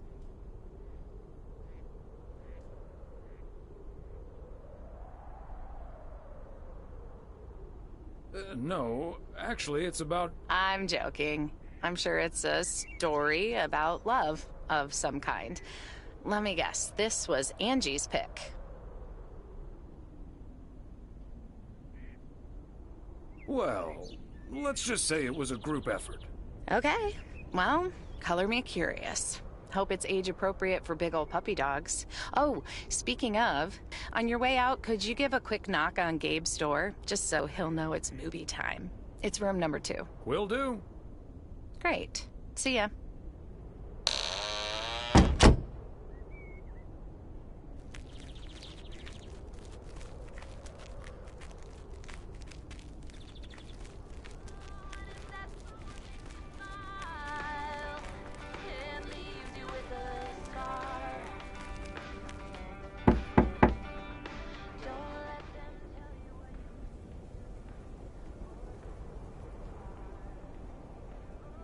It's movie time, Gabe. Get your butt over to room number 9. Thanks, Thomas. I'll be right over. My work here is done.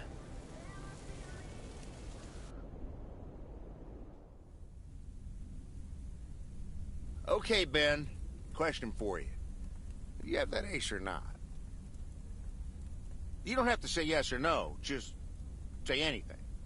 All I need to hear is one word from you to know if you're bluffing. Nothing? Not even a twitch or a blink? All right, I'll do the talking. I'm all in. Call. And he just instantly calls me. Great. I don't even need to see your hand. Well played, sir. Thanks, Jack. You got unlucky there. I don't know. I just don't have the patience for poker. You know, reading a poker book ain't gonna change that. Hey, Thomas? Why are the curtains closed, by the way? Last time I checked, home games are legal.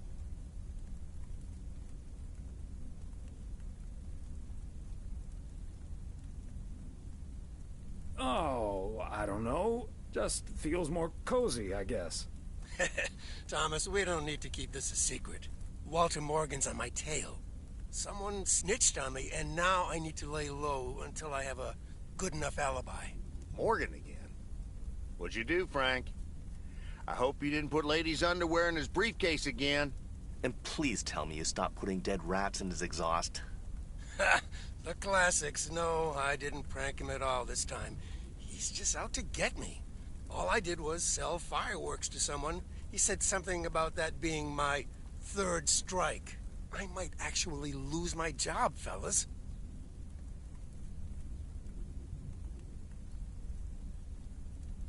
Don't you think he's bluffing, Frank?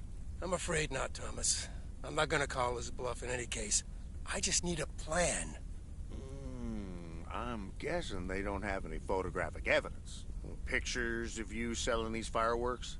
Just that there's a guy fitting my description. What are you getting at? I might have a little plan. But let's first play a few more hands. I'm down almost 30 bucks. One sec, Jack.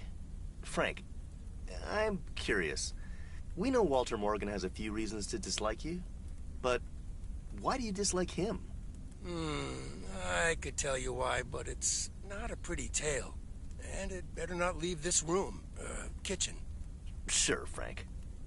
My lips are sealed, for once.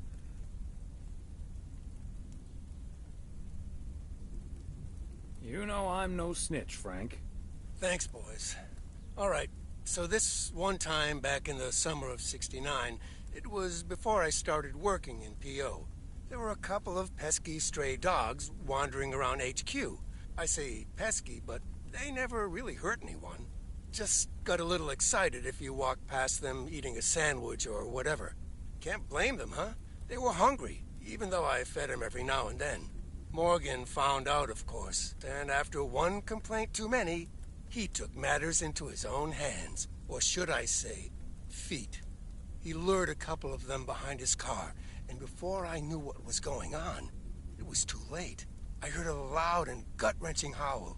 I saw two dogs run away, and Smokey, my favorite one, limped after them. It's the last time I ever saw those sweet dogs. Then Walter Morgan looked me straight in the eye with a smug grin on his face, and he said, "This is how you do a proper job, Frank." I can still see that grin when I close my eyes. Okay, that does it. Walter Morgan is now on my eternal shit list, and I'll make sure the rest of PO knows about it.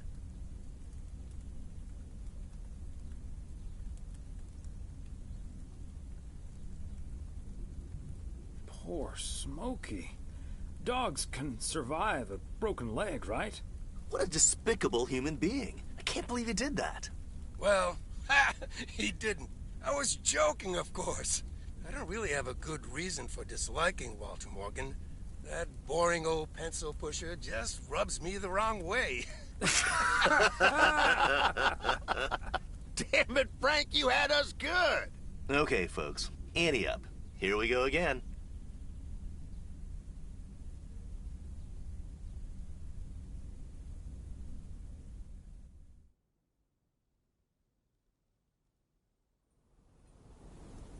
Psst, Thomas, over here. Hey, Frank.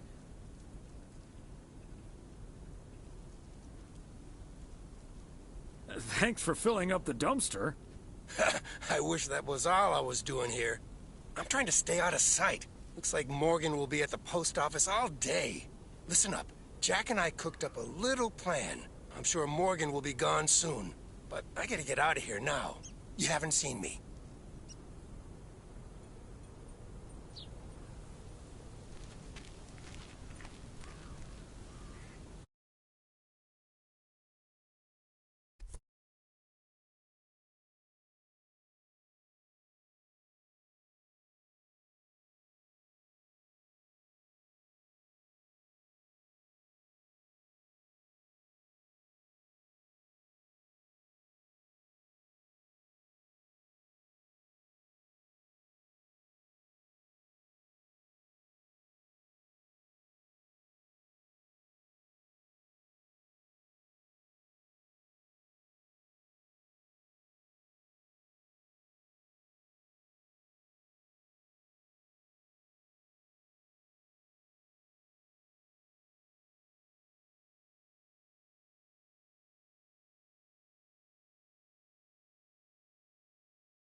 Top of the Monday morning, P.O.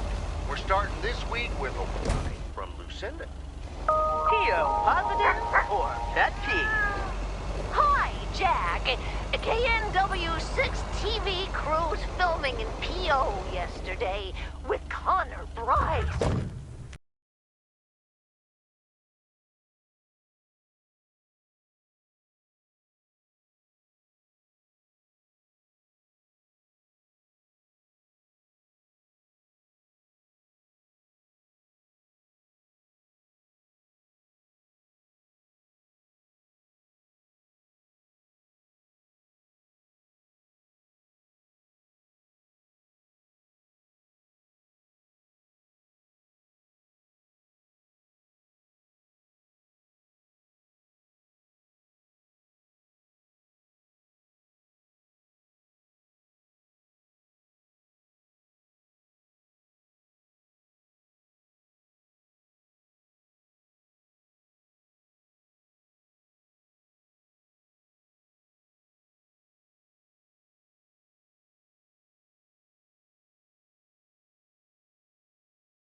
Another step in the cycle of life. In the summer months, this lake is bustling with activity. As the local fishermen cast their rods, the tourists plunk down hard-earned cash to rent a boat and spend a delightful sun-soaked day on the water. Not so during this particularly harsh winter, however. Now the watery heart of Providence Oaks finds itself completely frozen over. No, that won't do as an analogy, because now we're sort of implying that residents have grown cold-hearted during the winter. Doesn't work, doesn't scan. Yeah, and what was with that Chekhov stuff? I don't get it. Chekhov? Like from Star Trek? All right. Let's try something else. Hey, wait a minute, Mr. Postman. How's it going?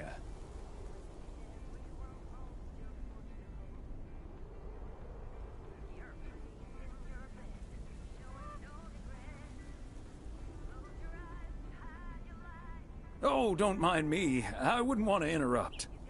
Hey, listen, how about I ask you a couple of questions on camera? Just simple stuff about the town.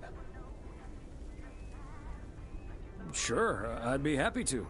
Great. Just move over here. Are we both in the shot? Yeah, that's fine. This'll be great. The lake as a backdrop. Perfect. Let's go. All right. This is... His name is Thomas Weiss. I knew that. Thomas and I go way back. As the local mailman for truly countless years, Thomas Weiss knows Providence Oaks like he knows the back of his own hand. So, Mr. Weiss, how would you characterize this small, cold town and its warm inhabitants?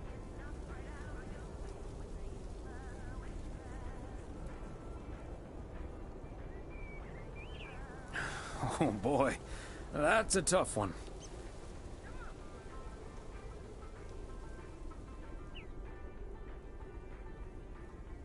Whether you're new in town or have lived here for ages, what's clear is this.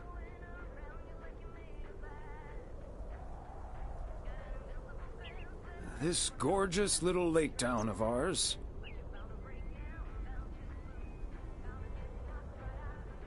cannot be summed up in a single soundbite.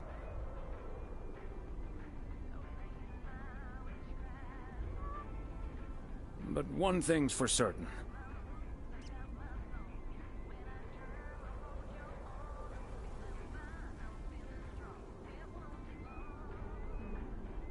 Anyone who's ever seen the views from atop the mighty watchtower knows.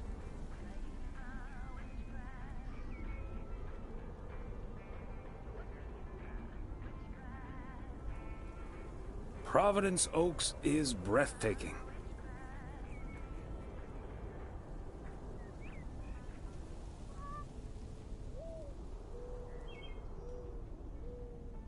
And you'll know what will always ring true is...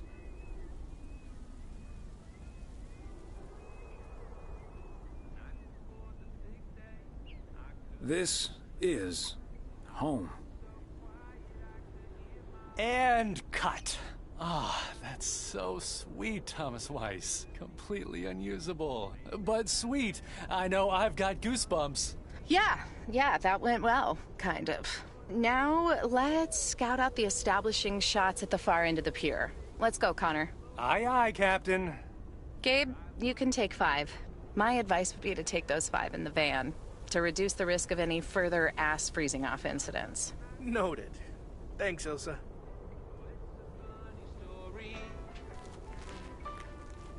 At least it is to me. But for others, especially my mother, the day that lives in infamy.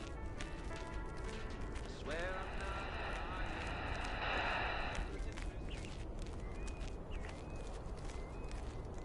not. Another satisfied customer. Unless it's Bill's.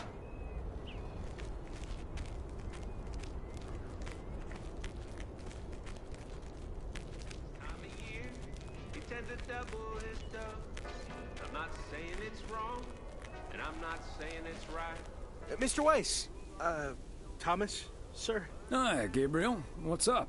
Just that, well, we'll be ringing in the new year right here in Providence Oaks. So, my mom is shipping over my tuxedo. Can you make sure it arrives okay? She says she clearly marked the package Serrano Room 2. Oh, of course. Mailman's promise.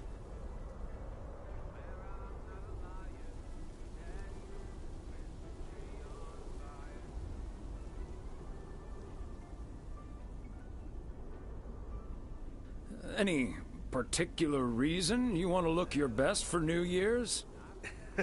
Yeah, maybe. There is something else I wanted to ask you about. I guess I'm curious. How did you, like, woo your wife?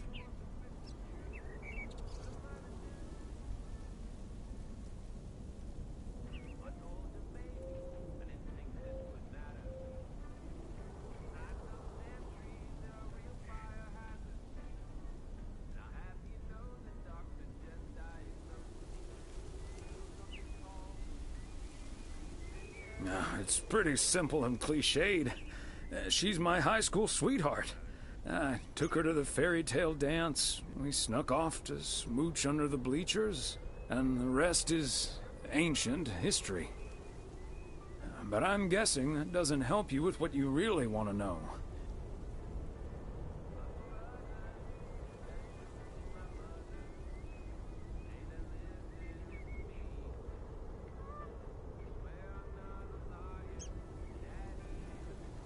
You want to know if you have a shot with Ilsa. Shh, keep it down. Don't mention her name. But yeah, terrible at that kind of stuff. It's just, you seem like a wise man. I'd really appreciate your advice. Well, okay then. My advice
Ah, yes, the girls' night.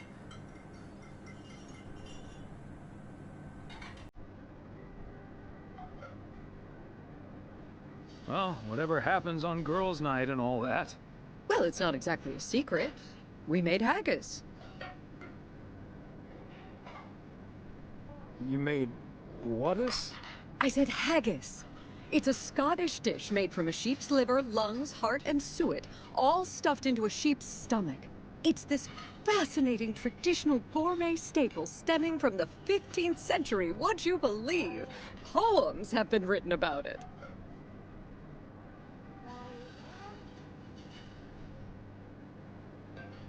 Meat on top of meat? Sign me up. I have some leftover from last night, if you're interested.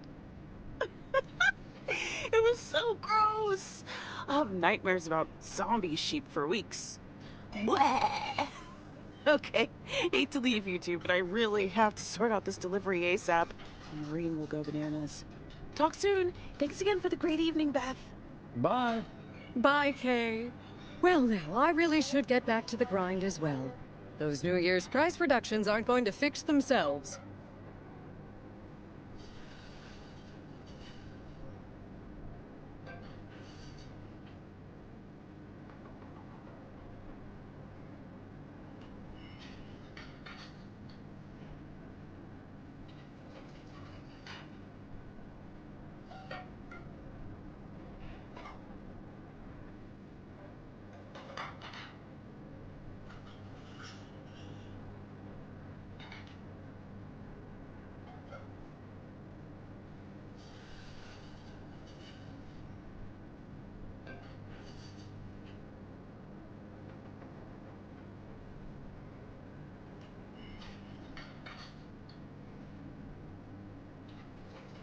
Hold on, Beth. Quick word about Saturday? Oh? What's on your mind?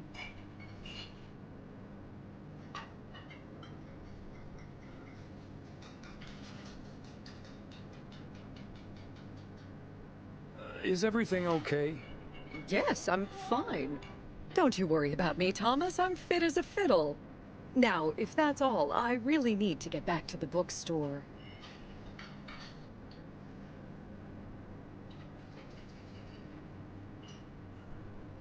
I don't mean to pry.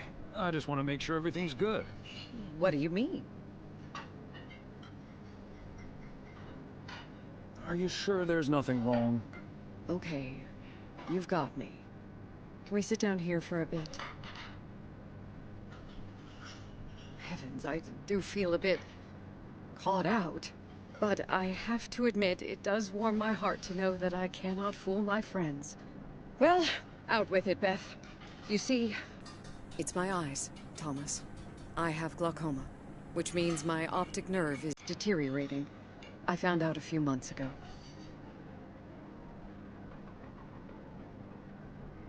Oh, no.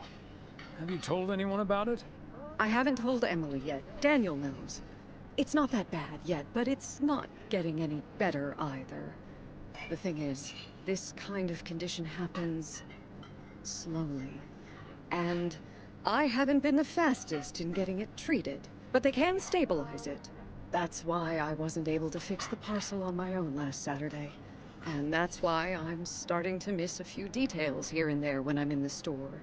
Or asking for peas instead of beans at Christmas dinner with all of my friends of all places.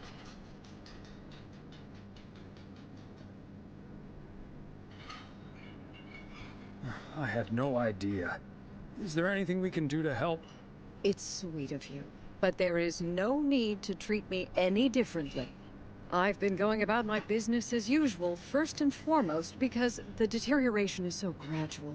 Until I couldn't really do the little things anymore. Things like reading small print are getting difficult, which was a painful thing to accept at first. Working in the bookstore is starting to give me more issues than I'd like. Getting older. It's a strange thing, isn't it? It's like that Robert Frost poem. The afternoon knows what the morning never suspected. Doesn't mean I wouldn't mind taking a little nap in between from time to time, though.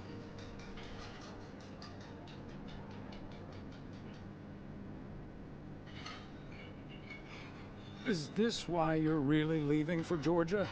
I mean, will you be able to take care of yourself in the long run? It is a big part of why I'm leaving, yes. But at the same time, it isn't.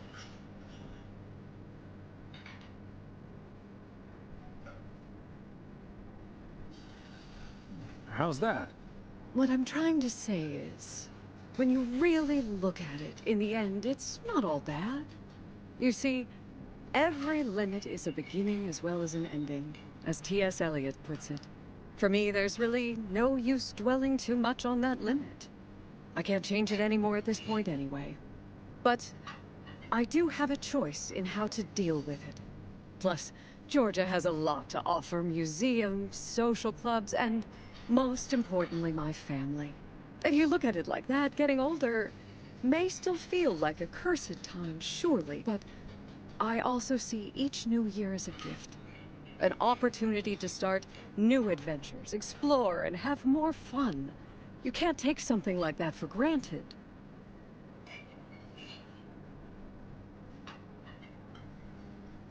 I feel a quote coming on. As soon as you feel too old to do a thing, do it. As Margaret Deland said. There she is. Well, I guess I really should be going now. Thank you once again, Thomas. I do feel better now that it's out. You're a good friend. Anytime, Beth. Bye now.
Oh, Thomas, hello there. Could you be a sweetheart and bring that over to me? Of course. Oh, careful now. Robert cleared most of the snow, but it's still a bit slippery. Thank you so much. If only I still had the balance and agility of my feline friends. Oh, and good day to you, of course.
Good day to you too, Mildred. And Genevieve. Thomas, honestly, this isn't Genevieve. It's Mortimer. They look nothing alike. Isn't that right, Mortimer? Oh, pardon me. I can't quite keep track of all your cats. Well, I do have a lot of them, but not quite as many as there are streets in Providence Oaks, and you can keep those apart.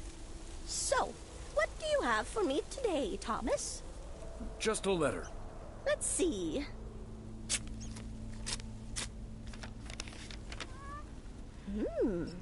This sounds interesting.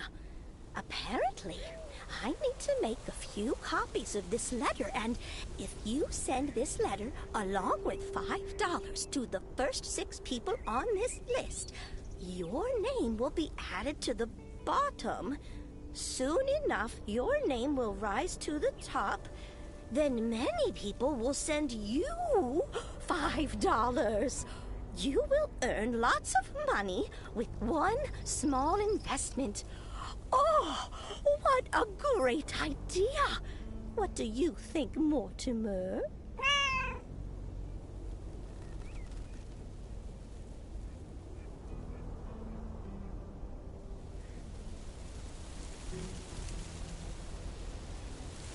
Maybe you should talk this over with your son rather than your cat. Before committing $30. I'm certain he'll advise against it. Are you sure, Thomas? They make it sound so easy.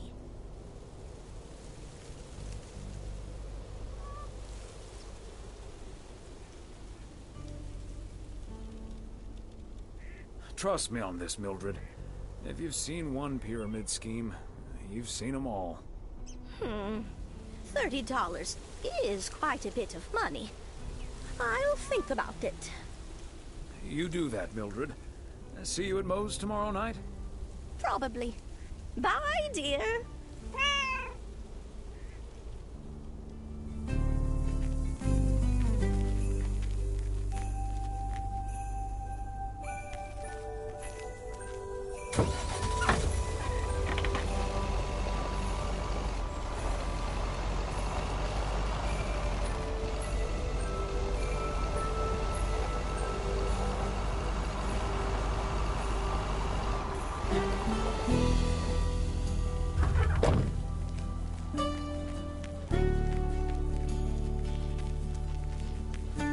There we go.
nobody's home.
That's it for today. Back to the post office.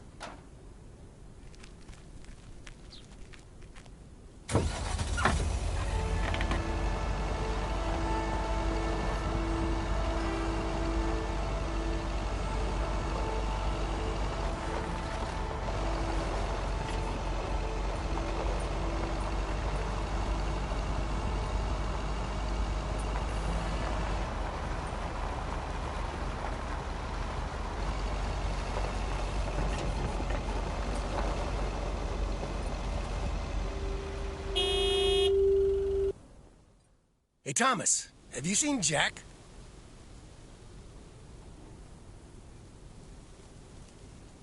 Nope, I haven't, Frank.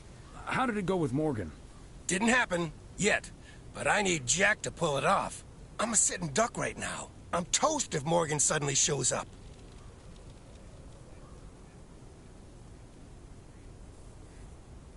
Really? What's the worst that can happen? Good afternoon, gentlemen. Sorry for interrupting your conversation. Mr. Coleman, I see you've managed to be present at the job position you're currently holding. I think it's time you and I had a little chat inside the office. Mr. Morgan, it's so good to see you again. A little chat sounds wonderful. But I'm afraid there's an extremely urgent parcel I have to deliver right now. So stay put, and I'll be back in about 30 minutes. You can stay right here, Frank. I'm sure Mr. Weiss would be happy to deliver that package for you. Right, Thomas?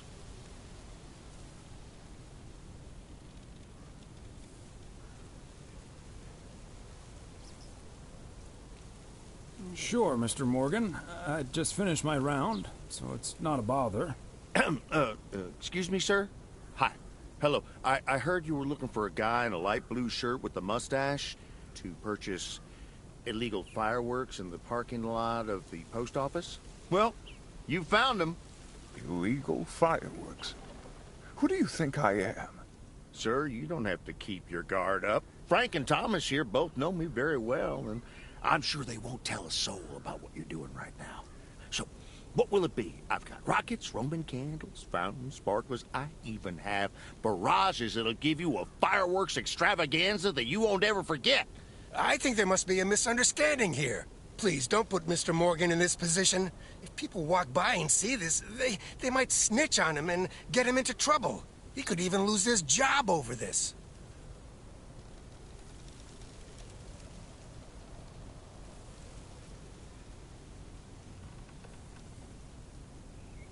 I don't think Mr. Morgan is interested in buying fireworks, to be honest. I'll tell you what will happen now. I'm going to get in my car, start the engine, drive home, and pretend I did not just spend 3 days in Providence Oaks for absolutely nothing. Sir, if you take a left at the deer statue, you'll eventually pass my barn, and I can fill your trunk there in just 1 minute. Do you have cash on hand? Gentlemen, I'll be back next year. Frank Coleman, your luck will run out one day. I wouldn't bet on it. Tally-ho, Morgan.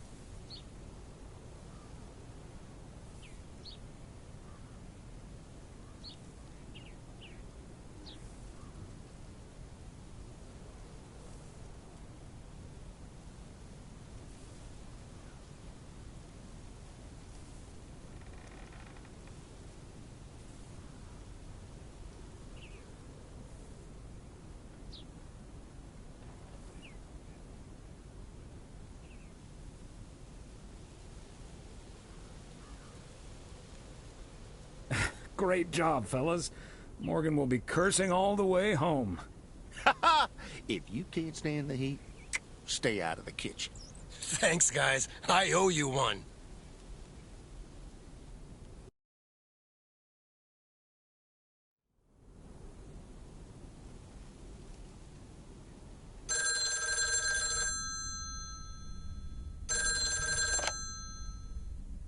Hello?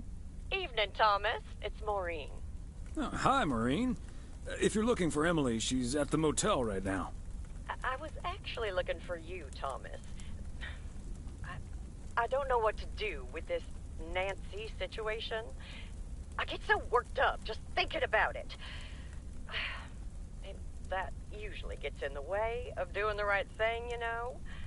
I need to talk to someone who's a bit more emotionally detached from the situation.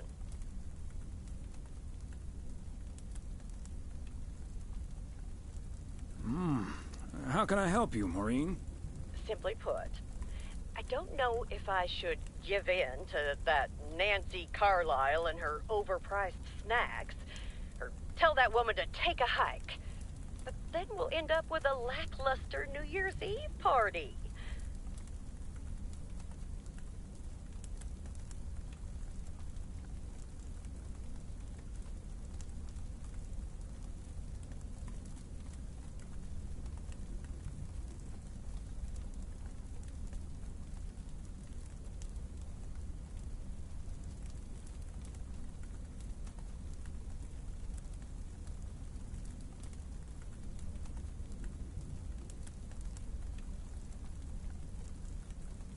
A party is about having a good time with people you like.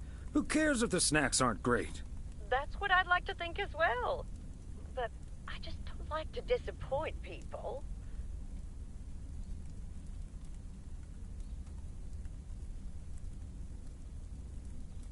People should be glad you're throwing a party at all. They can leave if they don't like it. I think you're on to something there, Thomas. I'm not yet totally sure what I'm gonna do, but at least my mind's at ease now. Thanks for lending me your ear and advice. You're a doll.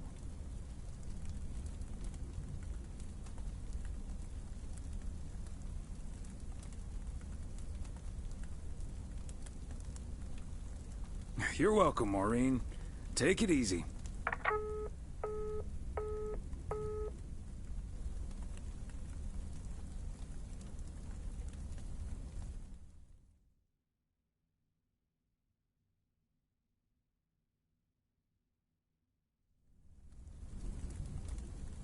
The yo-yo started out as a weapon in the Philippines during the 16th century, before being introduced to the United States as a toy in 1929.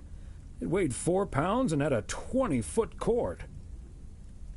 Australian rower Bobby Pierce won the 1928 Olympic Games against 8 other competitors, even though he stopped during the race to let ducks pass in front of him.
Good morning, P.O. I'm starting today with the weather forecast. It will be bright and beautiful. Which brings us to the last PO positive or pet peeve of the year. It's one from yours truly, who'd like to end 1985 on a positive note.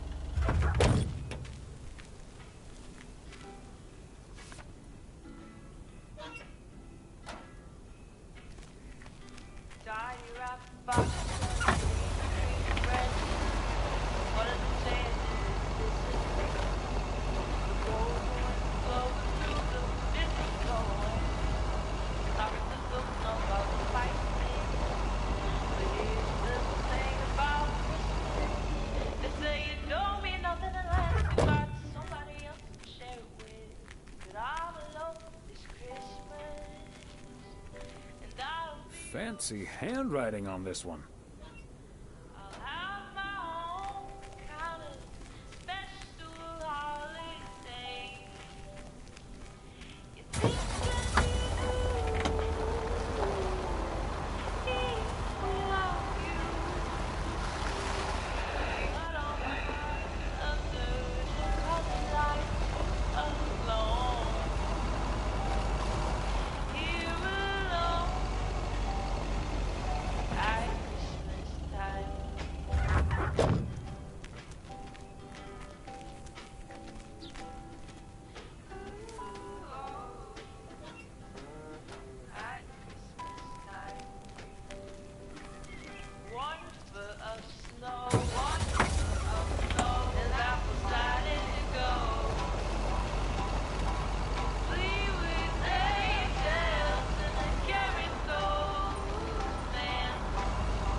They must be out of town for the holidays.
Another satisfied customer. Unless it's Bill's.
But you've been at KNW6 for longer than that, no?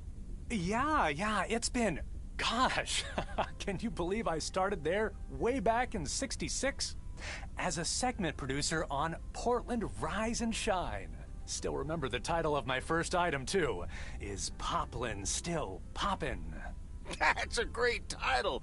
And yet, this is the first time you've come to Providence Oaks.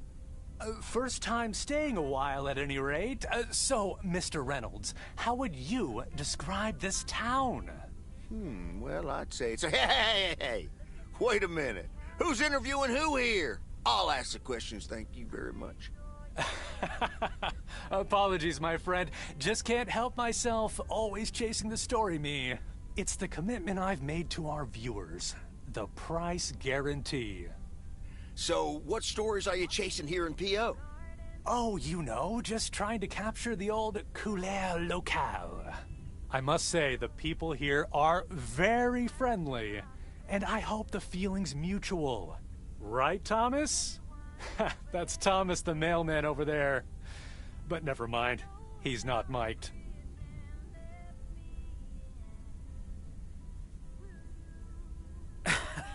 Yes, and no, I'm not. You don't say. Because we happen to have a little section called P.O. Positive or Pet Peeve. You might have heard of it? Can't say I have, but I do like the alliteration. Well, Lucinda Boyle called in a pet peeve yesterday, saying you were quite rude to her when she asked you for an autograph. Well, I'm sure that was a misunderstanding. See, I must have been on a really tight schedule, because otherwise I'd do anything for a fan. That's... The price guarantee, right? Sure. Anyway, we'll be back with Connor Price, KNW 6-star reporter, right after this. What the hell, Jack? Ambushing me like that live on air? Relax, just joshing you a little. But I'll let you plug the heck out of this Oregon Trail thing you're filming. How's that? We'll make sure everyone in town fully cooperates with your crew in the home stretch. Well, speaking of the home stretch, I better get back to my job as a serious broadcaster. It's been real, pal. Can you believe this guy? Sheesh.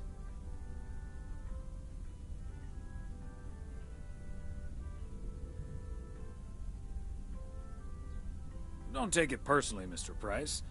Jack's a swell guy. Huh. That's the thanks I get for stopping by amateur hour. Sorry you had to witness that, Thomas. Made for good radio, though. While it lasted, anyway. I'll see you at Moe's tonight, yeah? You don't want to miss what Frank's been cooking up.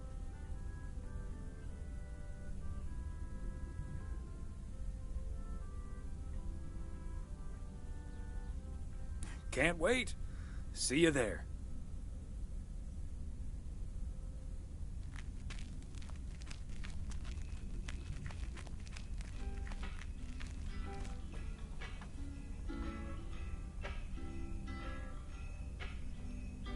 Tidy wrap the boxes underneath green branches.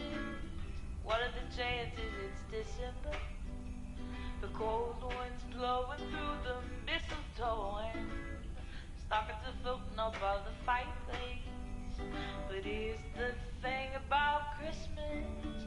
They say it don't mean nothing unless you got somebody else to share it with. But I'm alone this Christmas, and I'll be okay. I'll have my own kind of special holiday. You think I'd be blue here without you, but I'm fine under the colored lights here alone. Here alone,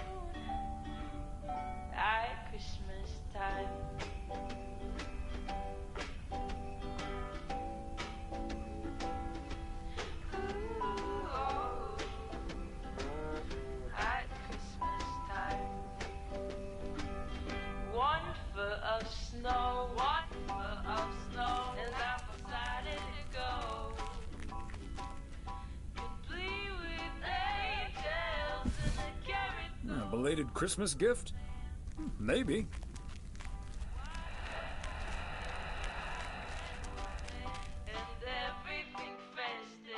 I should have a new booking system ready in a few weeks.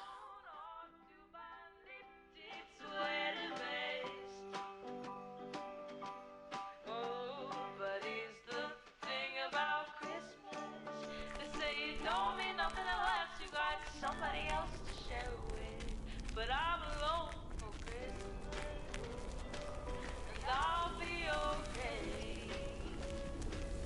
I'll have my own kind of special holiday. Special delivery for a Mr. G. Serrano. He's not in.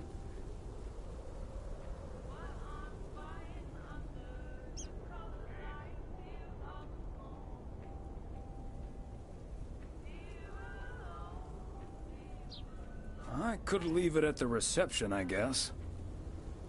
Nah, better leave it with Ilsa. Room 9.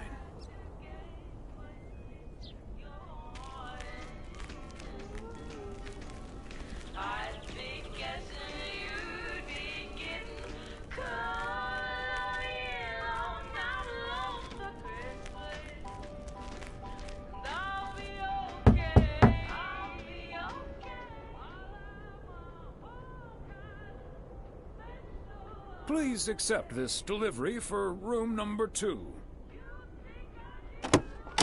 Hi, Thomas. Oh, is that Gabriel's tux? Signed, sealed, delivered. That's the Weiss guarantee. Okay, I'll take care of it. Thanks. Right then, I'll... I'm feeling fine, I'm feeling strong. It won't take long. Ooh, when I use my witchcraft. Ooh, when I use my witchcraft. Ooh, yeah.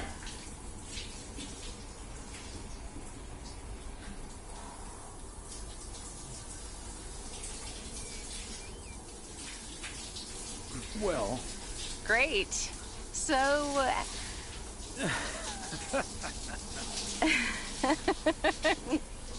See you tonight at the diner. Oh, and thank you. My pleasure, Ilsa. Cracked open my door to catch a glimpse of Saint Nick. Could hardly see a thing. Smoke was so thick. The driveway filled with flashing red and blue lights. Did Santa trade a sleigh in for a fire truck tonight? Oh, it's a funny story.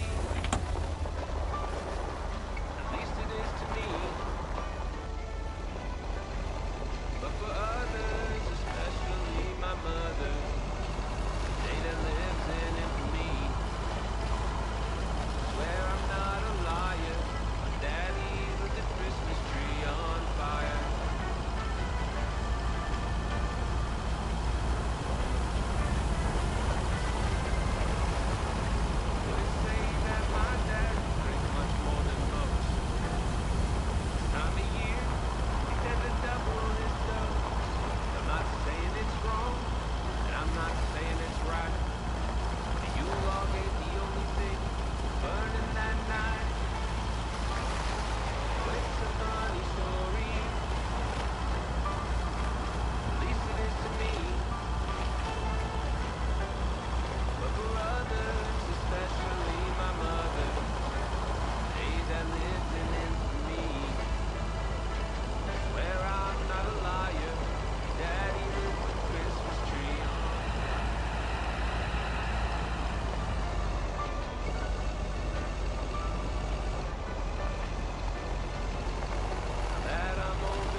Hello? Hi, Meredith. It's the Weiss family again. We wanted to wish you a happy new year before we're going to Moe's. Hey, thanks. We've got a little over an hour left here before it's 1986. You'll watch out for those fireworks, won't you? They're so unpredictable. I will. I'll probably stay inside anyways. We've got 4 more hours to go, but Happy New Year! I'd rather be early than late. Are you going anywhere to celebrate? Thanks, Dad. We're all a bit drained after making the deadline. Some guys from the office were going to do a ER Kung Fu tournament, but I didn't feel like it. A Kung Fu tournament? On New Year's Eve? Yes, Mom, it's a video game. But Tess and I are going to watch Trading Places instead at my place. I think that New Year's Eve is overrated anyway. People seem to think it must be the best night of the year, but all you usually get is a lot of drama and a solid hangover. My New Year's resolution was not to make a big deal out of New Year's Eve anymore. And it looks like I'm not going to break it. But don't let that ruin your evening.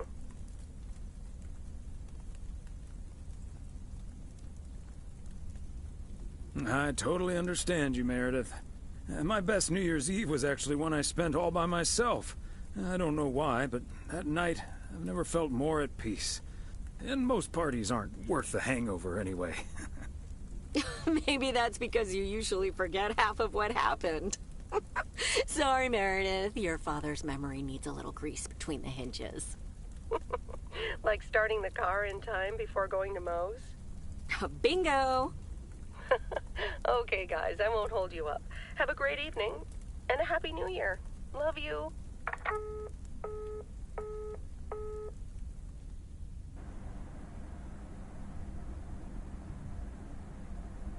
My beautiful people, may I have your attention for half a minute? First of all, welcome to Moe's. We're excited to celebrate the last few moments of 1985 together with you. It was quite an undertaking to host this New Year's Eve party at the last minute. So if you feel like the snack situation isn't up to standard, you're right. But we do have enough tater tots, french fries, potato wedges, and potato pancakes to feed the entire village. Thank you so much for that, Jack. And thank you all for coming. Cheers to a great evening. Well, if it isn't my favorite KNW6 news team. In the flesh. Hi, Thomas.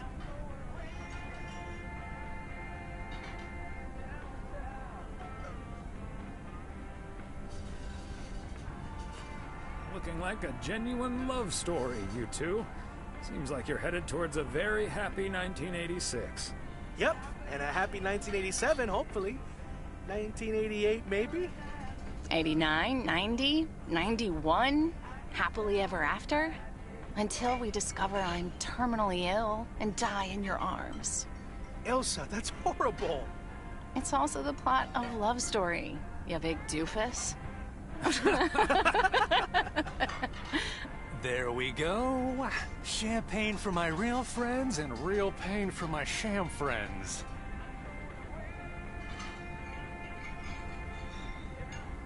Hello, Mr. Price. So, is the segment on Providence Oaks in the can yet? Almost, my friend. Still have to shoot the countdown to the new year. Hopefully that gives us the ending we need. I've been promised a spectacle. Easy on the alcohol there, Connor. We still need you on camera. Can't have you slurring your words. Slurring my words? Whatever do you mean, Elsa? Quit fooling, you guys. It's getting close to midnight. Let's set up and get ready. Showtime. Okay, getting into character. See you on the flip side, mailman. Hi, honey. There goes that Connor Price. Would you believe the motel had to custom order a blow dryer just for him? He tipped generously, though. Oh, is that Beth sitting over there? Let's join her. Good evening, my dearest of friends.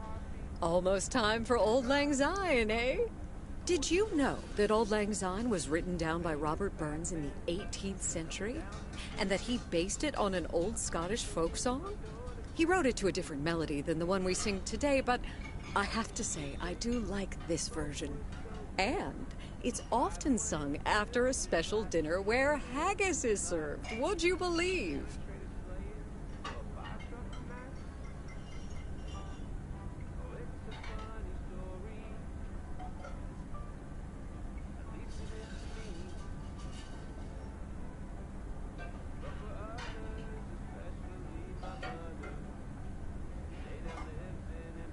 Honestly, Beth, I don't know how we'll get by without these fascinating facts when you're gone. I will still be selling sets of encyclopedias at the store for a few more months if you need them. I'll cut you a nice deal. Only if you'll help load them into my truck. All joking aside, my friends, now that a new year is upon us, I feel a moment of thanks is in place. I know I've kept my situation from you for a while, but now that it's out in the open, I honestly don't know why I didn't share it with you sooner. Pride, I suppose. But I feel so much better now. So thank you, my friends.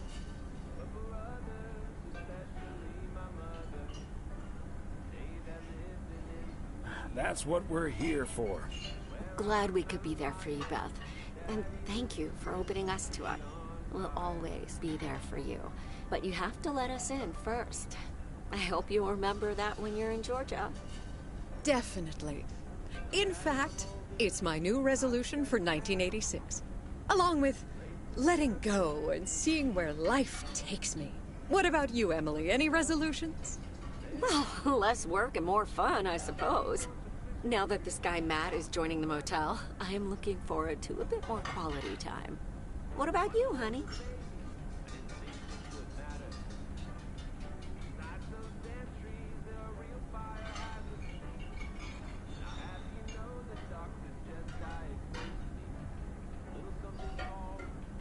Another year with you is all I could ever hope for, dear. Oh, I love you too, Big Bear. Should old acquaintance be forgot and never brought to mind?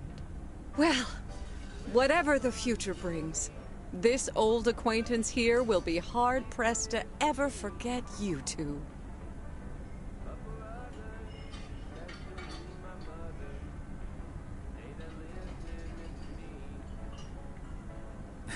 I hope that's a good thing. I'm sure we're memorable in a good way. So are you, dear Bethy.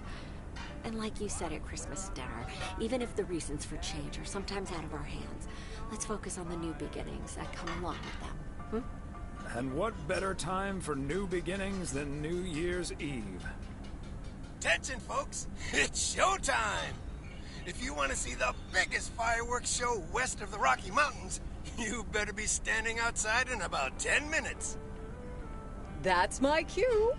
From a little spark may burst a flame, as Dante once put it. But I need to visit the ladies' room first, or I'll turn into a pumpkin. See you outside. Isn't she marvelous? I'm so happy for her, but I am going to miss Bethy. So will I.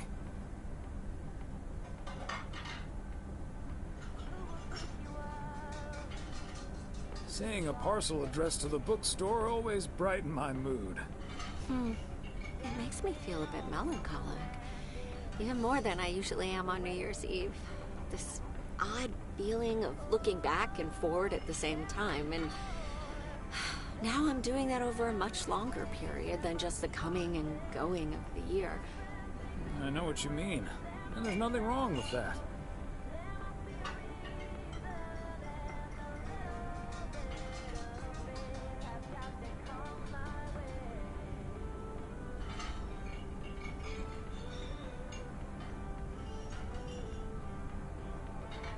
It's good to have something to look forward to.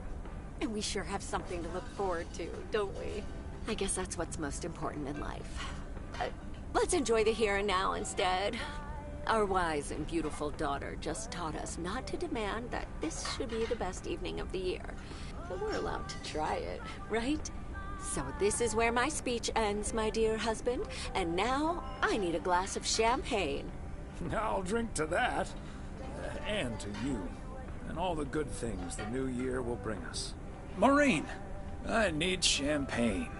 For me and my beautiful wife. You got it, sir.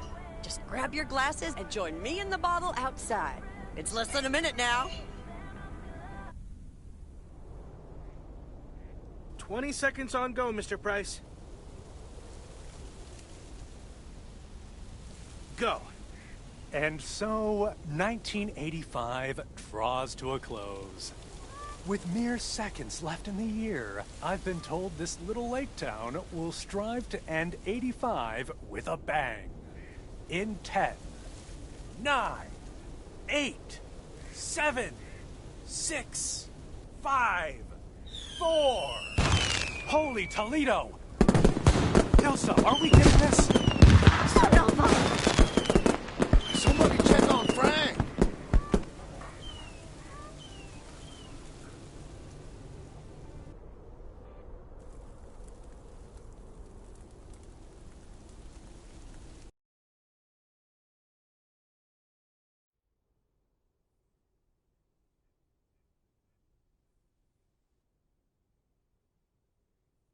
That sure sounds like a delicious eggnog recipe. Hurry up, dear. It's coming up next. Yes, don't get too excited now. It's just a preview, remember? And now, a man with a very special New Year's resolution. And he's going to tell us all about it. Isn't that right, Sybil? Absolutely, Bob. It's none other than our roving reporter, Connor Price. Connor, my dear, where in blazes are you?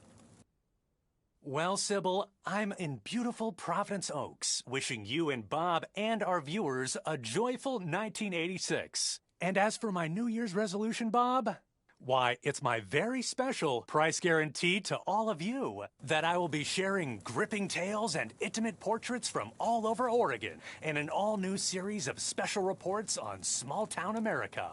Part 1 will air tonight at 8, right here on KNW6. And it will be all about the gorgeous little lake town where I was fortunate enough to spend the waning days of 1985. Here, let's take a look at an exclusive sneak peek. Providence Oaks, an idyllic town by a lake just south of Melville. It's where this reporter counted down to 1986. And although, unfortunately, the fireworks started a little early, so we didn't quite manage to catch them on tape. Take it from me, it was quite the spectacle, courtesy of postal worker Frank Coleman. Just a faulty batch of leftover 4th of July material, I guess. Not mine, anyway. No siree. But I'm all right, folks. Really, everyone can stop calling me at home. I'm A-OK. And perhaps that encapsulates the true nature of Providence Oaks, or P.O., as it's called by those who know and love it. It's a town where even when things don't go as planned, folks will be all right and A-OK. It's just, we help each other out, and there's nothing we can't fix. A town where first impressions can be deceiving. This town may look sleepy from the outside, but trust me, there's always so much stuff to do and take care of. Ugh. A town where generations have grown up. It's a great place to raise kids, and also a great place to have been raised as a kid. Myself, I mean. Back when I was a kid, being raised here. Was that okay? A town where patience is still a virtue. To be honest, I'm not entirely sure if this is where I'll find what I'm looking for. But I do know I can keep looking here for as long as I want, and that feels great. A town full of unique individuals that, deep down, have more in common than you'd think. The average Providence Okian probably doesn't exist. We do tend to keep to ourselves until someone needs us. Then we show up. Always. A town you can't help but love. I just think it's the best place in the whole wide world. Sue me. And where everyone has a story to tell. To me, it's all about the people. Because Yes, well, leave it to the mailman to say it best. This is home. Indeed. Providence Oaks, like so many other places in our great state of Oregon, is a small town with a big heart.